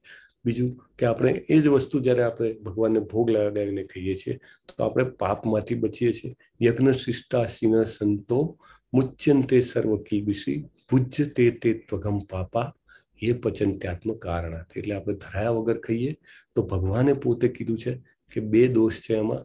એક દોષ છે કે આપણે ચોરી કરી રહ્યા છીએ, બહુ થોડો હાર્ડ શબ્દ છે, I am sorry to use that. અને બીજું કે આપણે પાપ કરી રહ્યા છીએ. આપણને એમ થાય કે હું તો બહુ મહેનત કરું છું, દિવસના 8 કલાક, 10 કલાક, 12 કલાક, 14 કલાક કામ કરું છું ને ભગવાન કહે છે હું ચોરી કરું છું. બિલકુલ ઈમાનદારીથી કામ કરું છું, કાંઈ ખોટું કરતો નથી, બરાબર. મારો એક એક પૈસો મારા કાળી મહેનતની કમાણી છે એવું મને લાગતું હોય અને છતાંય ભગવાન કહે છે કે હું ચોરી કરું છું, છતાંય ભગવાન એમ કહે છે કે હું પાપ કરું છું. એ વાત ખોટી છે. પણ એની પાછળનું સાયન્સ જે છે ને એ એના ભાવાર્થમાં શ્રીલા પ્રભુપાદ સમજાવે છે કે એક સરસ દાખલો પણ છે એમાં કે એક ખેડૂત હતો, એને ગોટલી વાઈ આંબાની, એને પાણી પીવડાવ્યું ને થોડા ટાઈમમાં આંબો થયો અને સરસ કેરીઓ થઈ. અને ભગવાન કહે છે કે ભાઈ આ બધું તો મારું છે, તું મને આપી દે.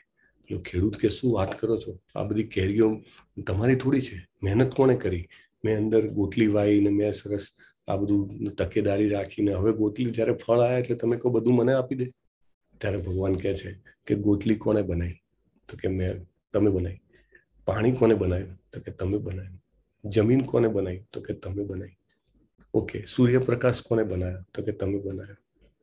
આ બધું કર્યા પછી તે શું કર્યું, વાયુ થોડું તને તારું એટેચમેન્ટ કે મેં અહીંયા આગળ વાળ બનાવી, ધ્યાન રાખ્યું આ તે. પણ ધ મોસ્ટ ઇમ્પોર્ટન્ટ ઇન્ગ્રેડિયન્ટ્સ જે છે કે જે સૌથી મોટા ઇનપુટ છે એના, ભગવાન કે બધું મેં બનાવ્યું છે, બરાબર. અને ભગવાન જે છે, ભગવાનનું ધરાવવાથી આપણું કાંઈ ઓછું નથી થઈ જતું, રાઈટ. ખાલી એનું પ્યુરિફિકેશન થાય છે. ભગવાનના જે અંગો છે કેવા છે, દિવ્ય છે. અંગાની યસ્ય સકલેન્દ્રિય વૃત્તિમંતી પશ્યંતિ પાંતિ કલયંતિ ચિરમ જગંતી ગોવિંદમાદિ પુરુષમ તમહમ ભજામિ. ભગવાનના અંગો બધા દિવ્ય છે. એ ખાવા માટે આંખોનો ઉપયોગ કરી શકે છે અને જોવા માટે જીભનો ઉપયોગ કરી શકે છે. આપણને તો એવું લાગે કે આ શું વાતો કરો છો. Yes, it's a spiritual world. આધ્યાત્મિક જગતમાં કોઈ પણ અંગથી કોઈ પણ કાર્ય થઈ શકે છે. ભગવાન જે છે એમની નેત્રોથી ખાલી જ્યારે આપણે એમને મૂકીએ છીએ તો એના આપણા જે ભોગ ઉપર એમની દ્રષ્ટિ પડે છે અને એને ગ્રહણ કરે છે, બરાબર. એટલે કોઈને એમ લાગે કે હું નથી, ભગવાન પોતે ગ્રહણ કરે છે. બીજું કે ભગવાન જે જ્યારે ગ્રહણ કરે છે ત્યારે એમાંથી કશું ઓછું નથી થતું. ઓમ પૂર્ણમદ પૂર્ણમિદમ પૂર્ણાત પૂર્ણ પ્રમુચ્યતે, રાઈટ. પૂર્ણશ્ચ પૂર્ણમાદાય પૂર્ણમેવા પ્રવિશ્યતે. તો વૈરાગ્યમાં આપણને આપણા આચાર્ય સમજાવે છે, વૈરાગ્ય એટલે ખાવાનું બંધ નથી કરવાનું, વૈરાગ્ય એટલે ભગવાનને ધરાવીને ખાવાનું છે. વૈરાગ્ય એટલે તમારે જે છે તમારી બીજી જે ઈચ્છાઓ છે એને દબાવવાની નથી. એ બધી ઈચ્છાઓને કોઈને કોઈ રીતે ભગવાન સાથે સાંકળવાની છે. બહુ સરળ બનાવી દીધું છે, એકદમ ઇઝી છે. જ્યારે ઇમ્પ્લિમેન્ટ કરી, અને ખાસ કરીને તમે ઇસ્કોનના ભક્તો કે એના સંપર્કમાં આવો, તમને એમ લાગે કે એના મુખ ઉપરનો આનંદ જ અલગ છે અને એને એના જીવનમાં સૌથી વધુ આનંદ મળી રહ્યો છે, રાઈટ. કેમ? તો કે એને બધું જ કનેક્ટ કરી દીધું. Some or other way he has connected, right. Anything is connected with Krishna, then it becomes completely purified. વૈરાગ્યને એટલે ભગવાન નથી પહેરવાના, છોડીને જતું નથી રહેવાનું. જે કંઈ પણ ભગવાનની કૃપાથી તમને પ્રાપ્ત થયું છે, તમારે એ તમને જરૂર હોય એટલી માત્રામાં તમે ઉપયોગ કરો. તમને જેટલી વધારે બની શકે એટલી માત્રામાં ભગવાન માટે એ સમય, શક્તિ, ધન જે કંઈ પણ હોય એનો તમે ઉપયોગ કરો. તમારા સગાવાલા, કોન્ટેક્ટ, દાખલા તરીકે ઘણા બધા લોકો આ યજ્ઞમાં એવી રીતે સરસ આહુતિ આપે કે પોતાના ઘણા બધા સગાવાલાઓને એ લોકો આ જે આપણો ગીતાનો યજ્ઞ ચાલે છે એમાં પ્રેરણા કરીને, હાથ પકડીને ખેંચીને લઈ આવે, right. So that is also one way of કન્ટ્રીબ્યુટિંગ. તો વૈરાગ્યને જે છે એ ફાલ્ગુ વૈરાગ્ય નથી. બે ટાઈપના વૈરાગ્ય હોય, એક ફલ્ગુ વૈરાગ્ય હોય અને એક સાચો યુક્ત વૈરાગ્ય હોય. વૈરાગ્ય બે ટાઈપના છે. આપણે ગયા ચેપ્ટરમાં ડ્યુ ટુ સમ ટાઈમના થોડા એના કારણે આપણે એને વધારે ડિટેલમાં ટચ નથી કર્યો. ફલ્ગુ વૈરાગ્ય એટલે કેવો કે વાંદરો પણ છે એ પણ જંગલમાં જઈને રહે છે. વાંદરો પણ ફળ સિવાય કશું નથી ખાતો, નથિંગ, રાઈટ. ફળ ફળાદી ઉપર જીવે, જંગલમાં જીવે, રાઈટ. અને છતાંય વાંદરો જે છે એને યોગીનું જે પદ હોય એ નથી સાંભળતું. એને ફલ્ગુ વૈરાગ્ય કહેવાય. ફલ્ગુ વૈરાગ્ય એટલે કે બધું જ મન મારું ભોગમાં હોય અને હું જે છે બહારની રીતે બધું નિકાલ કરી દઉં, એ નહીં.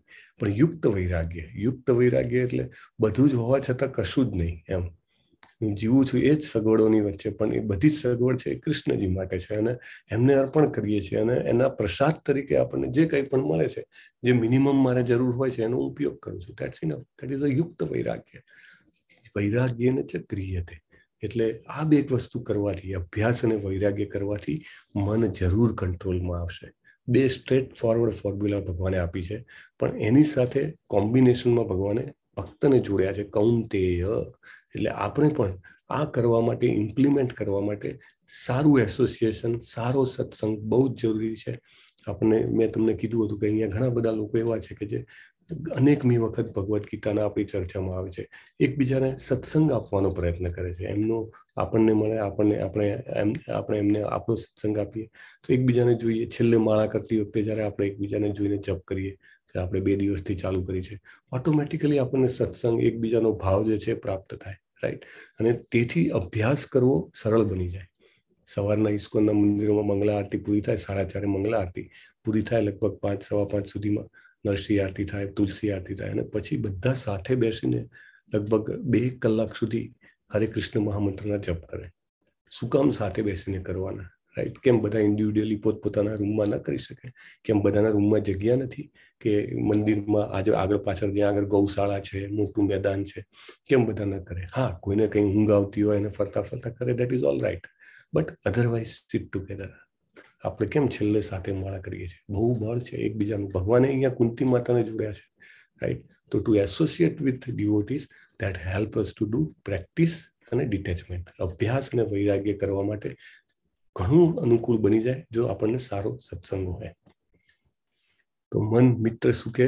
શત્રુ છે. ભગવાન કહે છે ને, બંધુરાત્મનાસ તસ્ય યેનાત્મના જીત અનત્માનસ્તુ શત્રુત્વે વર્તિતાત્મૈવ શત્રુવત. તો મન પર જેણે વિજય મેળવ્યો છે એનો સૌથી સારો ફ્રેન્ડ છે.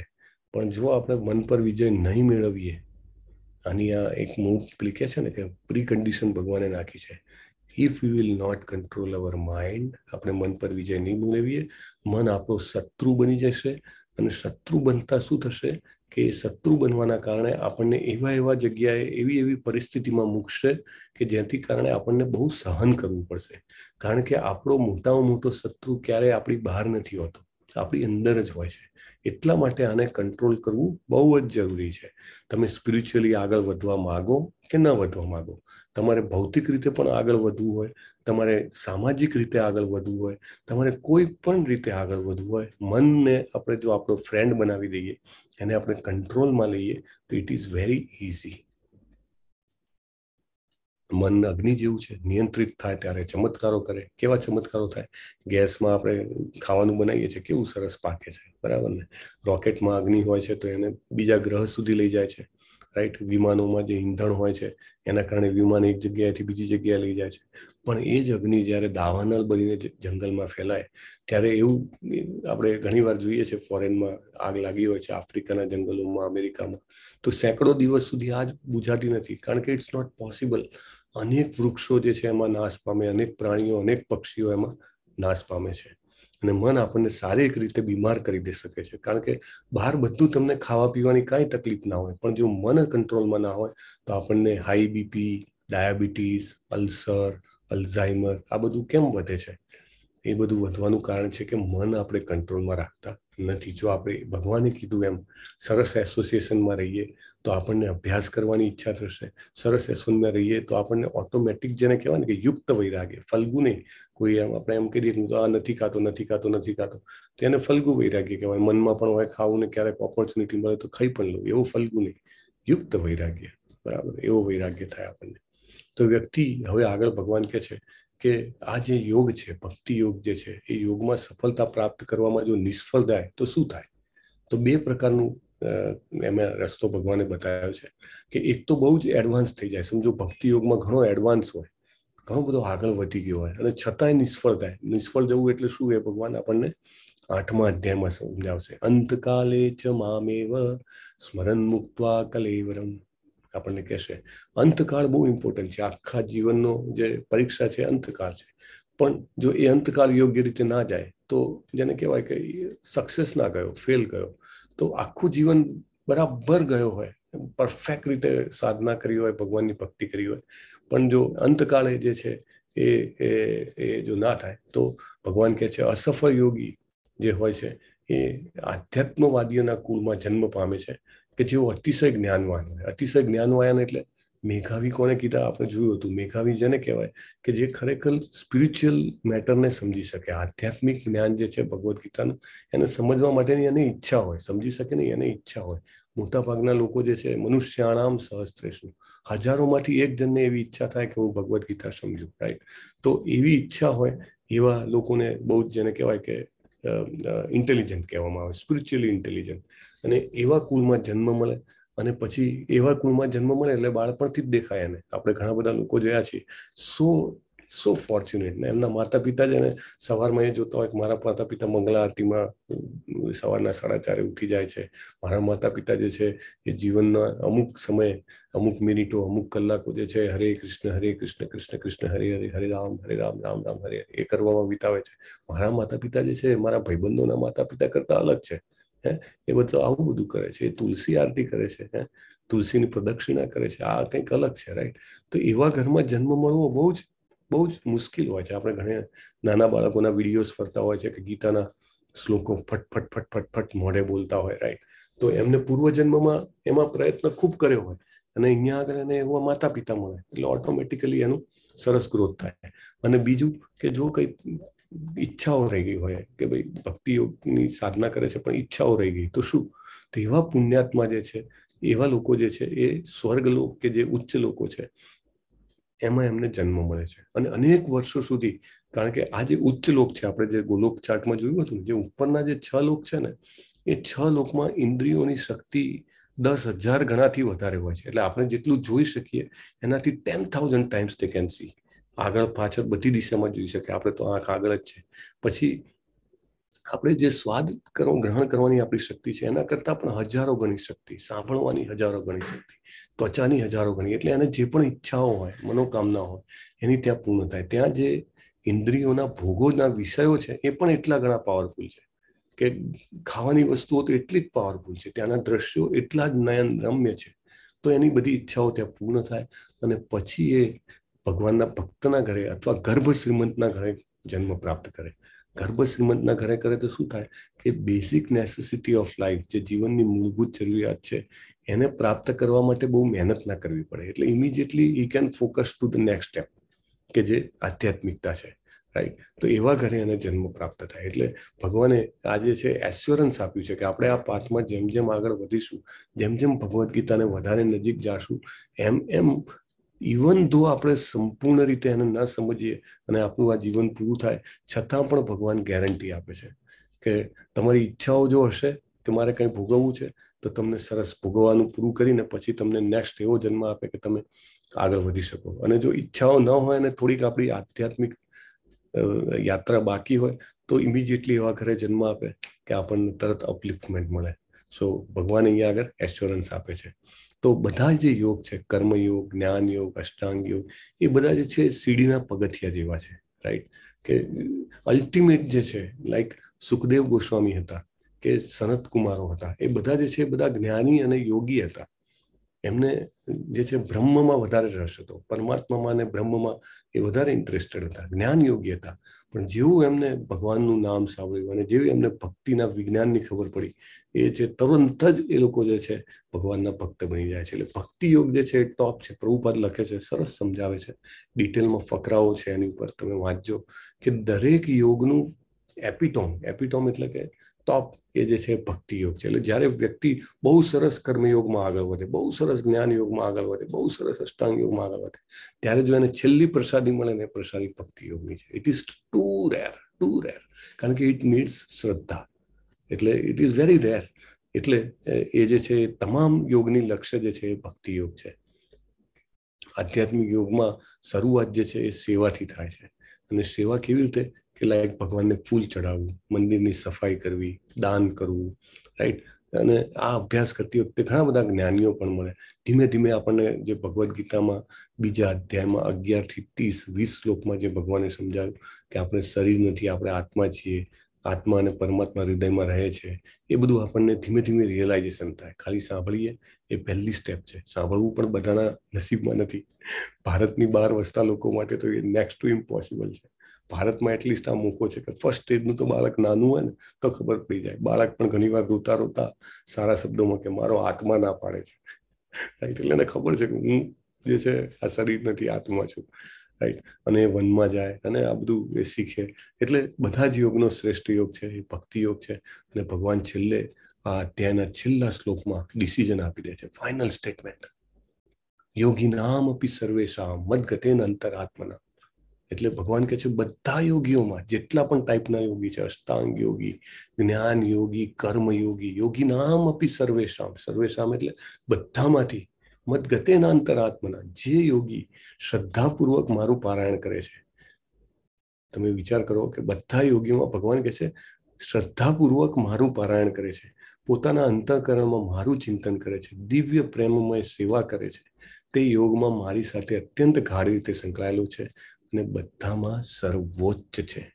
ભગવાને સ્ટેમ્પ આપી દીધો. આખો અષ્ટાંગ યોગનો અધ્યાય આટલા 46 શ્લોકો આપ્યા અને પછી 47માં શ્લોકમાં ભગવાન જે છે એ પોતાનું ડિસિઝન, જેવી રીતે જજ હોય, બધી બાજુ જે વકીલોની દલીલ હોય બધી સાંભળે, બંને બાજુના વકીલો આમ તેમ કે ફાઇનલી જજ જે છે ડિસિઝન આપે કે ભાઈ આ સ્ટેટમેન્ટ સાચું છે. એવી રીતે ભગવાન જે છે આ અધ્યાયના અંતમાં પોતાનો નિર્ણય આપી છે કે બધામાં જે મારો ભક્ત જે છે, જે ભક્તિ યોગી છે, સર્વોચ્ચ છે અને તમે યુક્ત તમામ હતા, એ મારો મત છે. ધીસ ઇઝ માય ઓપિનિયન, કૃષ્ણના ઓપિનિયન, એવું આપણને છેલ્લા શ્લોકમાં જાણવા મળે છે. અહીંયા જે ફોટો છે એ પણ બહુ જ જેને કહેવાય કે યથાર્થ રીતે મૂક્યો છે નામાનિષ્ઠા પ્રભુએ. ભગવાનની સાથે જે કોઈ પણ ગોપ બાળો હતા કે ગોપીઓ હતી, એના માટે સુખદેવ ગોસ્વામી શબ્દ ઉપયોગ કરે છે, કૃત પુણ્ય પુંજા. કૃત પુણ્ય પુંજા કે અમને કેટલા બધા પુણ્ય કર્યા હશે કે એમને ભગવાન સાથે એવી રીતે વર્તાવ કરવા મળે છે કે એમને યાદ જ નથી રાખવાનું કે આ ભગવાન છે કૃષ્ણ. એની સાથે મજાક મસ્તી કરી શકે, એની સાથે જેને કહેવાય કે એમને પનિશમેન્ટ આપી શકે, એમની સાથે આનંદ કરી શકે, એમની સાથે ખાવાનું વહેંચી શકે. એટલે તે જ યોગી જે છે, યોગી નામ આપી સર્વેષામ મદ્ગતે અંતરાત્મના, તે જ યોગી જે છે જે મને મદ્ગતે અંતરાત્મામાં મને ભજે છે. તમે યુક્ત તમામ હતા, સમયયુક્ત તમામ હતા, એ જ યોગી સર્વશ્રેષ્ઠ છે. એ અધ્યાયનું જ્ઞાન છે. એટલે બધા જ યોગમાં સૌથી શ્રેષ્ઠ છે એ ભક્તિ યોગ છે. અને અહીંયા આગળ થોડાક રેફરન્સીસ છે. અધ્યાય પૂરો થયો છે પણ રેફરન્સીસ અહીંયા બહુ ઇમ્પોર્ટન્ટ છે. શ્રીમદ ભાગવતમનો રેફરન્સ છે કે શ્રીમદ ભાગવતમમાં કહેવામાં આવે છે કૃતે યદ ધ્યાયતો વિષ્ણુ ત્રેતાયામ યજતો મકઈ દ્વાપરે પરિચર્યાયામ કલૌ તદ હરિકીર્તનાથ. એટલે આ ચારે યુગમાં શું કરવું જોઈએ, જે આપણે ફોટા જોયા હતા કે સતયુગ છે તો ધ્યાન કરવું જોઈએ વિષ્ણુ, ત્રેતાયુગ છે તો યજ્ઞ કરવો જોઈએ, દ્વાપર છે તો પરિચર્યાયામ ભગવાનના વિગ્રહની પૂજા, અને કલિયુગ છે તો કલૌ તદ હરિકીર્તનાથ ભગવાનના નામનું કીર્તન, હરે કૃષ્ણનો જપ એ જ કરવો જોઈએ. આ ભાગવતમના 12મા ખંડના 3જા અધ્યાયમાં 52મા શ્લોકમાં કહે છે કે આપણને અહીંયા આગળ કહેવામાં આવે છે. પછી ચૈતન્ય મહાપ્રભુએ પણ આ જ સમજાવ્યું કે બીજા બધા યોગ અને બીજા બધા જે પ્રયાસો છે એ સીડી જેવા છે. તમારે કોઈ મોટી બિલ્ડિંગમાં 10મા માળે, 15મા માળે, 20મા માળે જવું હોય, હા એક સીધો રસ્તો છે કે સીડી પકડી લો, ચડતા ચડી જાઓ, દેટ્સ ઓલ રાઈટ. બળ છે, સાહસ છે, શક્તિ છે, એક્સરસાઇઝ કરવી છે, દેટ્સ ઓલ રાઈટ. પણ ટાઈમ ઓછો છે, શક્તિ ઓછી છે અને બીજા બહુ અર્જન્ટ ઇમ્પોર્ટન્ટ કામ છે, ફટાક દઈને લિફ્ટ પકડો, પહોંચી જાઓ ઉપર, બરાબર. તો ભક્તિ યોગ અને બીજા યોગ વચ્ચેનું આ કમ્પેરિઝન છે. ભગવાનના નામનો જપ કરવો, ભગવાનના ભક્તિમય સેવામાં આપણા સમય, શક્તિ અને ધન અને જે કંઈ પણ હોય એને લગાવવું. It is like a lift, using a lift, બરાબર. સત્સંગ કરવો, પ્રભુપાદના પુસ્તકો વાંચવા, લિફ્ટમાં બેઠા છીએ આપણે, ફટ દઈને ઉપર, રાઈટ. સો એ આપણે કરી શકીએ છીએ. મંત્ર એટલે શું? મન પરતાત્ર, મનની મુક્તિ. હરે કૃષ્ણ મહામંત્ર જે છે એ નારાયણ સંહિતામાં પણ કીધેલું છે કે દ્વાપરે જનૈર વિષ્ણુ પરિચર્યસ્તુ કૈવલવ કલૌ તું નામ માત્રેય પૂજ્યતે ભગવાન હરિ. કલયુગમાં લોકોએ ભગવાનના પવિત્ર નામોનો જપ કરવો જોઈએ, આ નારાયણ સંહિતામાં કીધું છે. પછી કલી સંતરણ ઉપનિષદમાં કીધું છે કે ઇતિ ષોડશક નામનમ. આજે હરે કૃષ્ણ મહામંત્ર જે છે એમાં હરે 8 વાર આવે છે, કૃષ્ણ 4 વાર આવે છે અને રામ 4 વાર, એટલે ટોટલ 16 શબ્દ થયા. તો ઇતિ ષોડશક નામનમ કલી કલ્મશ નાશનમ, એટલે કલયુગનું જે કલ્મશ છે, કલ્મશ એટલે કે આપણે જેના કારણે અહીંયા આગળ બંધાયેલા છીએ એને કલ્મશ કહેવાય, એનો નાશ થાય છે. કલી કલ્મશ નાશનમ નાત પરતરો પાય સર્વ વેદેશુ દૃશ્યતે. એટલે બધા જ કંઈ પણ વસ્તુ કર્યા વગર જાપ કરવો એનાથી વધારે ફાસ્ટ ઉત્ક્રાંતિની બીજી કોઈ પ્રક્રિયા છે નહીં. ચૈતન્ય ચરિતામૃત આદિ લીલામાં કહેવામાં આવે છે હરેર નામ હરેર નામ હરેર નામ એવ કેવલમ કલૌ નાસ્તેવ નાસ્તેવ નાસ્તેવ ગતિરન્યથા. એટલે ઝઘડા અને દંભના કલયુગમાં મુક્તિનો એકમાત્ર માધ્યમ ભગવાનના પવિત્ર નામોનો જાપ છે. બીજો કોઈ રસ્તો નથી, બીજો કોઈ રસ્તો નથી અને બીજો કોઈ રસ્તો નથી. 3 વાર કીધું છે. શ્રીમદ ભાગવત પુરાણમાં કલૌર દોષે નિધે રાજનમ. કલયુગમાં બહુ બધા દોષ છે. જ્યારે પરીક્ષિત મહારાજ બહુ જ જેને કહેવાય ને ઉદાસ થઈ જાય છે કે ભગવાન હવે તો કલયુગ આવવાનો છે, બહુ તકલીફ. હે કૃષ્ણ, પ્લીઝ મ્યુટ રાખજો. તો કલયુગમાં પરીક્ષિત મહારાજ બહુ જ પરેશાન થઈ જાય છે, કારણ કે બહુ ભગવાનના ભક્તો હોય, બીજાનું દુઃખ જોઈને પરેશાન થાય. એટલે એ જે છે એ સુખદેવ ગોસ્વામીને કહે છે કે ભગવાન હવે તો કલયુગ આવશે, તો હવે આ બધા લોકોનું શું થશે? એટલે સુખદેવ ગોસ્વામી કહે છે તમારી વાત સાચી છે. કલે દોષ નિધે રાજન અસ્તિ હે એકો મહાન ગુણ. બહુ અવગુણ છે કલયુગમાં. લોકોમાં દયા ઓછી થઈ જશે, તપ ઓછું થઈ જશે, સત્ય ઓછું થઈ જશે, સાધના ઓછી થઈ જશે, પણ એક બહુ મહાન ગુણ છે. સુખદેવ ગોસ્વામી છે કે આશાનું કિરણ. ખાલી આ જ ગુણના કારણે દેવી દેવતાઓ પણ પૃથ્વી લોક પર ભારત ભૂમિમાં કલયુગમાં જન્મ લેવા માંગે છે. કયો ગુણ છે? અસ્તિ હે એકો મહાન ગુણ કીર્તનાદ એવ કૃષ્ણસ્ય. કૃષ્ણના નામનું કીર્તન મુક્ત સંગો પરવ્રજેત. એટલે ખાલી હરે કૃષ્ણ મહામંત્રનો જપ કરવાથી વ્યક્તિ ભૌતિક બંધનમાંથી મુક્ત થઈ શકે છે અને ભગવત ધામમાં પાછો જઈ શકે છે. નહીં તો કેટલા બધા ઉપર નીચે આટા ફેરા કરવા પડે. એટલે આપણે જે ટાઈમમાં છીએ એ તો ગોલ્ડન કલી છે કે જેમાં હમણાં જ ચૈતન્ય મહાપ્રભુ આવીને ગયા છે. 500 વર્ષ એટલે આટલા મોટા કાર્યકાળમાં કાંઈ નથી. અને એમને પાછો આગાહી કરી હતી કે મારો સેનાપતિ મોકલીશ, તો આપણને શિલા પ્રભુપાદ મોકલ્યા અને એમને કીધું કે આ મંત્ર છે, આ પકડી લઈએ તો આપણે આ કળિયુગનું બેસ્ટમાં બેસ્ટ ઉપયોગ કરી શકીશું. બીજા ભગવદ્ ગીતામાં 10મા અધ્યાયના 25મા શ્લોકમાં ભગવાન કહેશે કે યજ્ઞા નામ જપ યજ્ઞોસ્મિ. જેટલા પણ યજ્ઞ છે એમાં જપ યજ્ઞ હું છું. તો જપ કરતી વખતે શું કરવું? તો સૌથી પહેલા ઉપર પંચ તત્વનો જે મંત્ર છે, શ્રી કૃષ્ણ ચૈતન્ય પ્રભુ નિત્યાનંદ શ્રી અદ્વૈત ગદાધર શ્રી વાસાદિ ગૌર ભક્તવૃંદ. આ કરવાથી આપણને શું થાય? આશીર્વાદ પ્રાપ્ત થાય એમના બધા પાર્ષદોના, અને આપણે સારી રીતે જપ કરી શકીએ. આપણા અપરાધ હોય તો એમાં આપણને ક્ષમા મળે. જપ કરતી વખતે કેવી રીતે કરવો? બીજા બધા મંત્રોમાં એવું છે કે તમારે બહુ ધીમે ધીમે બોલવું પડે. મતલબ કે તમે કરતા હો તો કદાચ હોઠ હલે અને બીજા તમને પણ ના ખબર પડે, ઘણીવાર ઊંઘ આવી જાય. પણ મહામંત્ર જે છે એને બોલવાની સ્ટાઇલ અલગ છે. એ કેવી રીતે બોલવાનો કે એટલીસ્ટ આપણને સંભળાવવું જોઈએ. આપણા મુખમાંથી આહુતિ નીકળે ને આપણું આ જે હવન્યું હોય એમાં આહુતિ પડે કાનમાં, એવી રીતે. અને આપણી બાજુમાં કોઈ બેઠું હોય અડીને તો એને સંભળાય એટલા અવાજથી આપણે આ બોલવું જોઈએ, રાઈટ. પછી દરેક નામનો સ્પષ્ટ ઉચ્ચાર. ઘણીવાર આપણે કરતા હરે કૃષ્ણ હરે કૃષ્ણ રામ રામ હરે.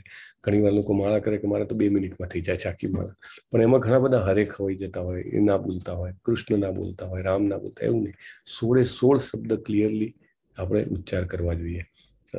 આદર ભક્તિ અને એકાગ્રતાથી કરીએ તો એનું આપણને સરસ ફળ મળે છે. અને સૌથી મોટી વાત શું છે ખબર છે? કોઈ પણ જગ્યાએ બેસીને કરી શકાય.